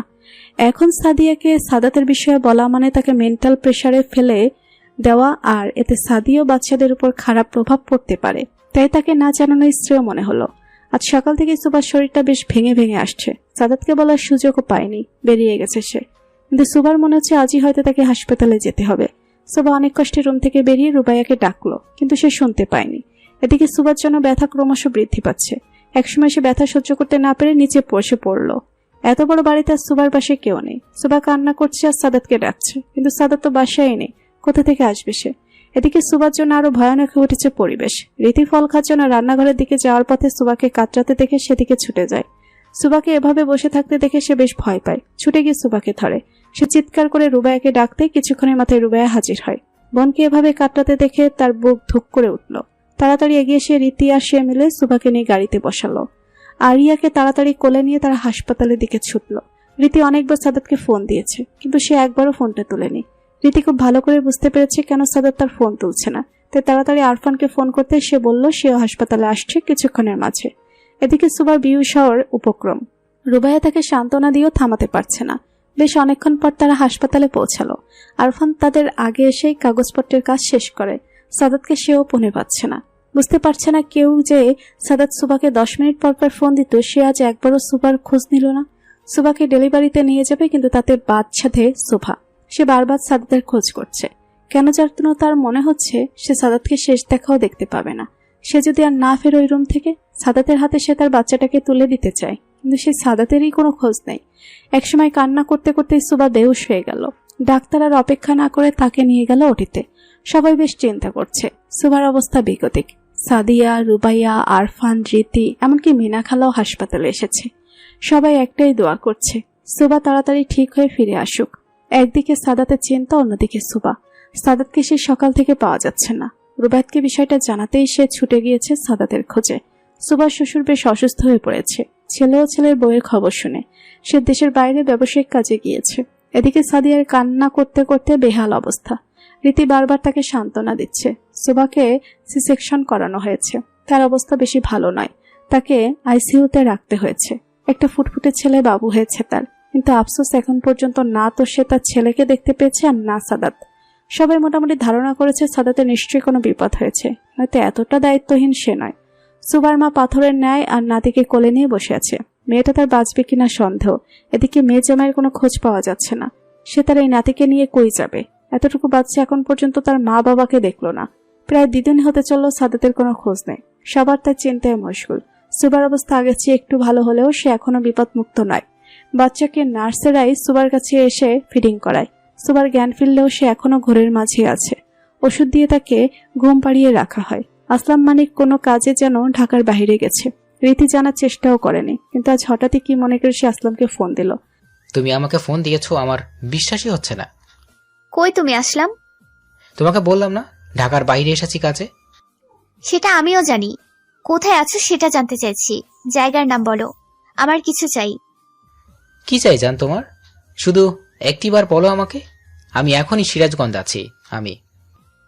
আসলাম কথা বলছে, তার মাঝে রীতি টের পেল ওপাশ থেকে বেশ ধস্তাধস্তির আওয়াজ আসছে। হঠাৎ করেই সব শব্দ বন্ধ হয়ে গেল। আসলাম বেশ রাগী স্বরে এবার বলল, তুমি কি আমাকে জেরা করছো রীতি? এত সাহস? রীতি এবার থতমতো খেয়ে বলল, আমি চেয়েছিলাম তোমার সঙ্গে সব ঠিক করে নেব। সাদাতের তো ছেলে হয়েছে, ওর জীবনে আর দখল দিয়ে আমার লাভ নেই। তোমাকে নিয়েই আবার নতুন করে সবটা শুরু করব। আসলাম অত্যাধিক খুশি হয়ে বলল, সত্যি বলছো জান? সত্যি? সত্যি। আমি এখনই আসছি তোমার কাছে। না না, তুমি কাজ শেষ করেই আসো। আমি অপেক্ষা করব ঠিক সময়ের। আমি তোমাকে সারপ্রাইজ দিতে চাই। আসলাম মানে খুশি হয়ে ফোনটা রেখে দিল। এদিকে রীতি ফোন রেখে মুস্কি হাসলো। রুবাইয়াত সর্বোচ্চ চেষ্টা করছে সাদাতকে খোঁজার, কিন্তু কোনোভাবেই কুলো পাচ্ছে না। ঘটনা মোতাবেক সাদাত বাসা থেকে বের হয়েছিল তার অফিসের উদ্দেশ্যে, কিন্তু তার গাড়ি পাওয়া গেছে অন্য হাইওয়ের মাঝখানে। কিন্তু সাদাতের যাওয়ার কথা যেদিকে, সে সম্পূর্ণ উল্টো দিকে কি করতে গিয়েছে। রুবাইয়াত সাদাতের নাম্বার ট্র্যাক করেও কিছু জানতে পারেনি। নাম্বারটা বন্ধ দেখাচ্ছে। রুবাইয়াত তার ফোর্স দিয়ে সাদাতের ফোনে কখন কার ফোন এসেছে তার লিস্টটা নিয়েছে। সেই লিস্ট অনুসারে সাদাত শেষ কলে কথা বলেছে শিশির রায়হানের সাথে, কিন্তু রুবাইয়াতের জানা মতে সে সাদাতের বন্ধু। আচ্ছা, সে কি সাদাতের বিষয়ে কিছু জানতে পারে? রুবাইয়াত দেরি না করে শিশিরের কাছে যাওয়ার উদ্দেশ্যে বের হলো। এখন শিশিরই পারবে তার প্রশ্নের উত্তর দিতে। শিশির সে কখন থেকে সাদাতের খোঁজ চালানোর চেষ্টা করছে, কিন্তু কিছুতেই তার কোনো খোঁজ পাচ্ছে না। আজ 2 দিন ধরে তার কোনো খোঁজ নেই। বাসার নাম্বারে ফোন দিলেও কেউ তুলছে না ফোনটা। এর মধ্যে রুবাইয়াতকে তার কেবিনে আসতে দেখে সে উঠে দাঁড়ালো। রুবাইয়াতকে সে চেনে না, তাই শিশিরকে রুবাইয়াত নিজের পরিচয় দিল। সাদাতের বোনের হাজবেন্ড কথাটা শুনে সে ভাবলো তার কাছ থেকেই হয়তো সাদাতের খোঁজ নেওয়া যাবে। সে রুবাইয়াতকে বসতে বলে, মিস্টার রুবাইদ, আপনি কি সাদাতের খোঁজ দিতে পারবেন? কোথায় আছে ও? 2 দিন ধরে তার কোনো খোঁজ আমি পাচ্ছি না। রুবাত শিশিরের কথা অবাক হয়ে বলল, তার খোঁজ নিতে আমি আপনার কাছে এসেছি। সাদাত কোথায় সেটা তো আপনার ভালো জানার কথা। সাদাতের ফোন থেকে শেষ ফোনটা আপনার ছিল। শিশির ভুরু কুচকাল। সে বুঝতে পারছে না রুবায়েতের কথা। সে কি করে জানবে সাদাত কোথায়? সাদাতের সাথে আমার 2 দিন ধরে যোগাযোগ নেই, আমি কি করে জানবো? আমি তার ফোনে কম হলেও 2 থেকে 300 বার কল করেছি, বাসায়ও ফোন করেছি, এমনকি সুবাহকেও ফোনে পাচ্ছি না। শোভা হসপিটালে মুমূর্ষু অবস্থায় পড়ে আছে, তাকে না পাওয়াটাই স্বাভাবিক। শিশির প্রচন্ড অবাক হয়ে বলল, কি হয়েছে সুবাহার? ও ঠিক আছে তো? আর ওর বাচ্চা ঠিক আছে? কোথায় আছে সাদাত? রুবায়েত একটা নিঃশ্বাস ফেলে বলল, সাদাত শোভার ছেলে হয়েছে, কিন্তু আমার বোনের অবস্থা তেমন ভালো নেই। তার মধ্যে সাদাতকে 2 দিন ধরে খুঁজে পাওয়া যাচ্ছে না, সাদিয়াকেও সামলাতে পারছি না। আর ইউ শিওর তুমি জানো না সাদাত কোথায়? জানলে আমি চলে যেতাম ওর কাছে। তবে একটা কথা, ও যেদিন থেকে শুনেছে ওর নিজের কাকা ওর সাথে বেইমানি করেছে, ও ভেঙে পড়েছিল। শিশিরের কথা শুনে রুবায়েত অবাক হলো। ওর কাকা মানে ছোট কৌ? হ্যাঁ। তুমি কি জানো আমাকে একটু বলো তো শিশির। তুমি করে বললাম। না না না, ঠিক আছে। আসল বিষয় হচ্ছে এতদিন সাদাতের উপর হামলা, সুবাহকে অপহরণ, এ সবটাই করেছে সাদাতের কাকা আসলাম মানিক। সাদাত যখন তার লোকজনের মাধ্যমে এই খবরটা পায় তখন আমিও তার সাথে ছিলাম। আসলাম মানিক আগেও অনেক অবৈধ কাজ করেছে এবং তা সাদাত দুর্ভাগ্যবশত দেখে ফেলে। তখন সাদাতের বয়স খুব বেশি নয়, টিনেজ বলা চলে। সে যখন তার বাবাকে তার কাকার কথাটা বলে, সাদাতের বাবা তখন তার ভাইকে বেশ বকাঝকা করে এবং তার কাকা প্রতিজ্ঞা করে এমন কাজ আর করবে না। তাই সেই সময়ে সাদাতের কাকা এদেশ ত্যাগ করে, কিন্তু সে পিছন থেকেও সাদাতের ক্ষতি করার চেষ্টা করে বারবার। এমনকি প্রফেসর আলিফকেও সে কিডন্যাপ করেছিল নিজের কার্য সিদ্ধ হাসিল করতে। কিন্তু সাদাত তার বুদ্ধিমত্তা দিয়ে প্রফেসরকে মুক্ত করে, যার জন্য সাদাতের কাকা আরো বেশি ক্ষুব্ধ হয়ে পড়ে, যার স্বরূপ এখন সে সাদাতকে একদম শেষ করে দিতে চায়। জানি না সাদাতের কাকাই তার কোনো ক্ষতি করেছে কিনা। আমি শুধু চেয়েছিলাম আপনাদের কারো সাথে আমার যোগাযোগ হয়ে যাক আর আপনাদের সাথে এই কথাটা বলতে পারি। এর মধ্যে সাদাতেরও কোনো খোঁজ পাচ্ছিলাম না। এখন আসলাম। মানিকই তাহলে আমাদের নেক্সট ক্লু।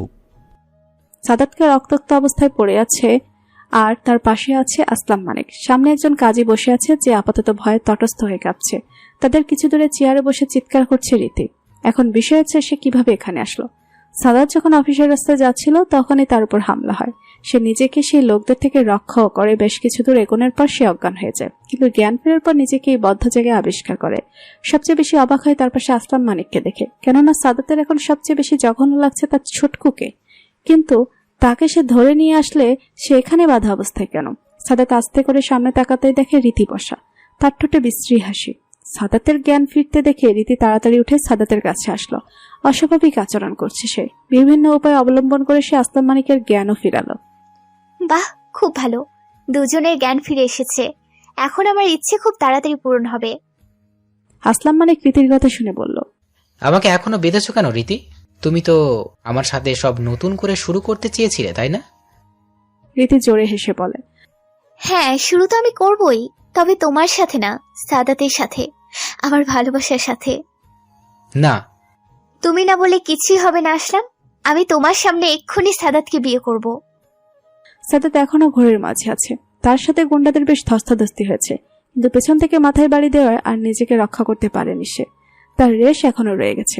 পানি পিপাসায় তার গলা শুকিয়ে কাট। সে অনেক কষ্টে বলল, পানি। রীতি তাড়াতাড়ি পানি এনে সাদাতকে ধরে পানি খাওয়ালো, তারপর আবার ডাবের পানি দিল। রীতি কাজীকে বলল যত দ্রুত সম্ভব বিয়ের কাজ শুরু করতে। এদিকে আসলাম মানিক কান্না করে বলছে রীতিকে থামতে। কিছুক্ষণ পর সাদাত মাথা তুলে দেখে রীতির পাগলামি। সে চুপ থেকে সব লক্ষ্য করলো, খুব শান্ত ভঙ্গিতে বলল, এসব কি রীতি? আমাকে এখানে তুলে আনার মানে কি? রীতি সাদাতের কাছে এসে তার গালে হাত দিয়ে আদুরে স্বরে বলল, মানে আছে তো সাদাত, এক্ষুনি আমি তোমাকে বিয়ে করব। আমি তোমাকে অনেক ভালোবাসি, অনেক। এইসব পাগলামির মানে কি রীতি? তুমি আমি দুজনেই বিবাহিত, তাই এই বিয়ের কোনো বৈধতা নেই। আমাকে ছাড়ো। রীতি পাগলের মতো আচরণ করছে। কেন বৈধতা হবে না সাদাত? আমি তোমাকে ভালোবাসি। আমরা দুজন দুজনকে অনেক ভালোবাসতাম। আমি তোমাকে কখনোই ভালোবাসিনি রীতি, আর না তোমাকে ভালোবাসি। তুমি আমাকে জেলাস ফিল করানোর জন্য মিস্টার আসলাম মানিককে বিয়ে করলে। তবু কি কোনো লাভ হয়েছে? কেন আমার পিছন ছেড়ে দিচ্ছ না? না না না, কখনোই আমি তোমাকে ছাড়বো না। আজ এবং এক্ষুনি তোমাকে আমায় বিয়ে করতে হবে। আমি আমার স্ত্রী সুভাকে অসম্ভব ভালোবাসি, তাই তোমাকে বিয়ে করার কথা কল্পনাতেও আনতে পারবো না। কল্পনা নয়, এটা বাস্তবে হবে। আর সুভা সুভা বাঁচে না মরে তার কোনো ঠিক নেই। মনে হয় বাঁচবে না। আর এই আসলামকে আমি মেরে দেব, তাহলে আমাদের পথের কাঁটা দূর হবে। সাদাত আটকে ওঠে। সুভা বাঁচবে না মানে কি? কি হয়েছে সুভার? রীতি, সুভা কোথায়? কি হয়েছে আমার সুভার? বেশি কিছু না, ডেলিভারিতে অনেক কমপ্লিকেশন চলে এসেছে। সাদাত আর কিছুই যেন শুনতে পাচ্ছে না। বুকটা প্রচন্ড আওয়াজ করছে, ধুক ধুক। অজানা ভাইয়ের শরীরে ঘাম দিচ্ছে বারবার। এদিকে আসলাম মানিক চেঁচাচ্ছে, এই সাদাত, জবে থেকে জন্মেছে আমার সব কেড়ে নিয়েছে। এর জন্য শান্তিতে বাঁচতেও আমি পারছি না। ইস, আরেকটুর জন্য ওকে আমি মারতে পারলাম না। ও আমাকে আমার রাজত্ব থেকে বঞ্চিত করেছে। এখন আমার স্ত্রীকেও কেড়ে নিচ্ছে। আমি ওকে কিছুতেই ছাড়বো না সাদাত। আসলামের হুঙ্কারে রীতি দৌড়ে এসে তার গালে ভীষণ জোরে এক চড় বসিয়ে দিল। কত বড় সাহস! আমার সামনে আমার ভালোবাসাকে শেষ করবে বলে হুঙ্কার করিস? তোকে আমি জানে মেরে ফেলবো, আর এমন জায়গায় গুম করব কেউ টেরও পাবে না। কি দেই তোকে শেষ করে? আসলাম মানিক অবিশ্বাসের সুরে বলল, রীতি, আমি তোমাকে ভালোবাসি। কিন্তু আমি বাসি না। তোর মতো এক বুড়োকে আমি এই রীতি ভালোবাসবো? কখনোই না। আগে যা ছিল সব নাটক। এদিকে সাদাত চুপ করে খুব করে চেষ্টা চালাচ্ছে হাতের বাঁধন খুলতে, কিন্তু না, সে বারবার হেরে যাচ্ছে। হঠাৎ রীতি সাদাতের দিকে ঘুরে বিদঘুটে হাসি দিয়ে বলল, কি হলো সাদাত? খুলছে না? খুলবে কি করে? তুমি হয়তো ভুলে গেছো আমি স্কাউটিং এ ছিলাম, তাই এইসব ছোটখাটো নট সম্পর্কে ধারণা না রাখলে কি হয়? কাজী সাহেবকে রীতি আবার তাড়া দিল বিয়ে পড়াতে। কাজী সাহেবও ভয়ে ভয়ে বিয়ের কাজ শুরু করলে সাদাত এবার বেশ চিৎকার করে বলে, আমি এই বিয়ে কিছুতেই করব না, মরে গেলেও না। বিয়ে তো তোমাকে করতেই হবে সাদাত। আর যদি না করে? সবাই দরজার দিকে তাকিয়ে দেখে হেলতে দুলতে সুবা এসে দাঁড়িয়েছে। শুধু সে নয়, রুবায়েত তার ফোর্স নিয়ে হাজির এখানে। রীতির পালানোর সুযোগ নেই। সাদাত সুবাকে দেখে খুশিতে চোখের পানি ছেড়ে দিল। ওই তো দেখা যাচ্ছে সুবার কোলে তাদের ভালোবাসার এক আস্ত জীবন্ত ফসল। সুবাও চোখের পানি ছেড়ে দিয়েছে বহুক্ষণ আগে। নিজের স্বামীকে এভাবে দেখে তার বুক ফেটে যাচ্ছে। রুবায়েত কাল বিলম্ব না করে রীতি ও তার গ্যাংকে ধরল। আসলাম মানিককেও গ্রেপ্তার করা হলো। রীতি যাওয়ার আগে অবাক হয়ে বলল, আমি এখানে সেটা তোরা কিভাবে জানলি? সুবা তাচ্ছিল্য হেসে বলে, নিজের পায়েই নিজে কুড়াল মেরেছ মিসেস রীতি। আমার কেবিনে বসে ফোনে কথা বলেছ, যার সবটাই আমি শুনেছি। হয়তো মনে করেছো আমি বেহুশ, কিন্তু অদৃষ্ট। আমি হুশেই ছিলাম। আর নিশ্চয়ই বলতে হবে না, রীতির মুখটা দেখার মতো ছিল যখন সে আফসোস করলো তার বোকামির জন্য। আজ একটুর জন্য সে সাদাতকে নিজে করতে পারল না। অবশেষে সাদাত আর সুভার সুখের দিনের সূচনা হলো। সাদাত আস্তে করে তার ছেলেকে কোলে নিল। তার হাত কাঁপছে। প্রচন্ড খুশিতে সে আত্মহারা। ছেলের গালে আলতো আদর দিয়ে জড়িয়ে ধরল নিজের সাথে। এদিকে সুভা পেটে হাত দিয়ে বসে পড়েছে। সে কারো কথাই শোনেনি। এই অসুস্থ অবস্থায় ছুটে এসেছে স্বামীকে বাঁচাতে। সুভাকে রুবায়েত ধরে ফেলল। খুব দ্রুতই সুভাকে নিয়ে সবাই হাসপাতালে রওনা হলো। সাদাতেরও চিকিৎসার প্রয়োজন। আমি বাবার সাথে ঘুমাবো। না, তুই আমার সাথে ঘুমাবি। মা, বলেছি না আমি বাবার সাথেই ঘুমাবো। সোয়াদ, আমি বলেছি না আমি সাদাতের সাথে ঘুমাবো? কথাটা বলে দাঁত দিয়ে জিহ্বায় কামড় দিল সুবা। সোয়াদ দুষ্টু হেসে বলল, ও, তো তুমি বাবার সাথে ঘুমানোর জন্য আমাকে তাড়াচ্ছ? যাহ বাবা, তাড়ালাম কোথায়? তাহলে বাবার সাথে ঘুমাতে দেবে না কেন? মা ছেলের ঝগড়ার মাঝে সাদাত এসে দুজনকে শান্ত করল। আচ্ছা আচ্ছা, দুজনেই আমার কাছে ঘুমোবে, শান্তি। সুবা সোয়াদ দুজনেই ঠিক আছে বলে খাটে উঠে পড়ল। সোয়াদ তার বাবার মতো হলেও ভয়টা মায়ের থেকেই পেয়েছে। সাদাতকে সে প্রচন্ড ভয় পায়। সাদাত তাকে কিছুই বলে না, তবুও সে ভয় পায়। আবার সাদাতের কাছে তার যত আবদার, যত আদর। সাদাত বাতি অফ করে আস্তে আস্তে মৃদু শুনতে পায় মা ছেলে বুদ্ধি কষছে কাল সকাল সকাল কদম গাছ উঠে কদম পারবে। যা শুনে সাদাত দুজনকে ধমকে বলল, কাল দুজনে একজন কেউ যদি কদম গাছের আশেপাশে দেখি তো খবর আছে। মা ছেলে সাদাতের মুখের উপর রেগে হু বলে দুদিক ফিরে শুয়ে গেল। সাদাত বেচারা মাঝে শুয়ে বলল, একটু আগে আমার কাছে ঘুমানোর জন্য এরা ঝগড়া করলো, এখন আমিই পর, আর দুজনে কিভাবে দুদিকে ফিরে গেল। সাদাতকে আসতে না দেখে সুভা বলল, ঘুমাতে আসবে না ছেলেকে মেঝেতে শোয়াবো? সাদাত সময় নষ্ট না করে মাঝে শুয়ে গেল। এই সুবাকে বিশ্বাস নেই। সাদাত শোয়ার সঙ্গে সঙ্গে একদিক দিয়ে সুবা আর অন্য দিক দিয়ে সোয়াদ জড়িয়ে ধরল। ঘটনা এতই তাড়াতাড়ি ঘটেছে যে সাদাতের বুঝতেও সময় লেগেছে। সে আবার দুজনকে জড়িয়ে হেসে দিল।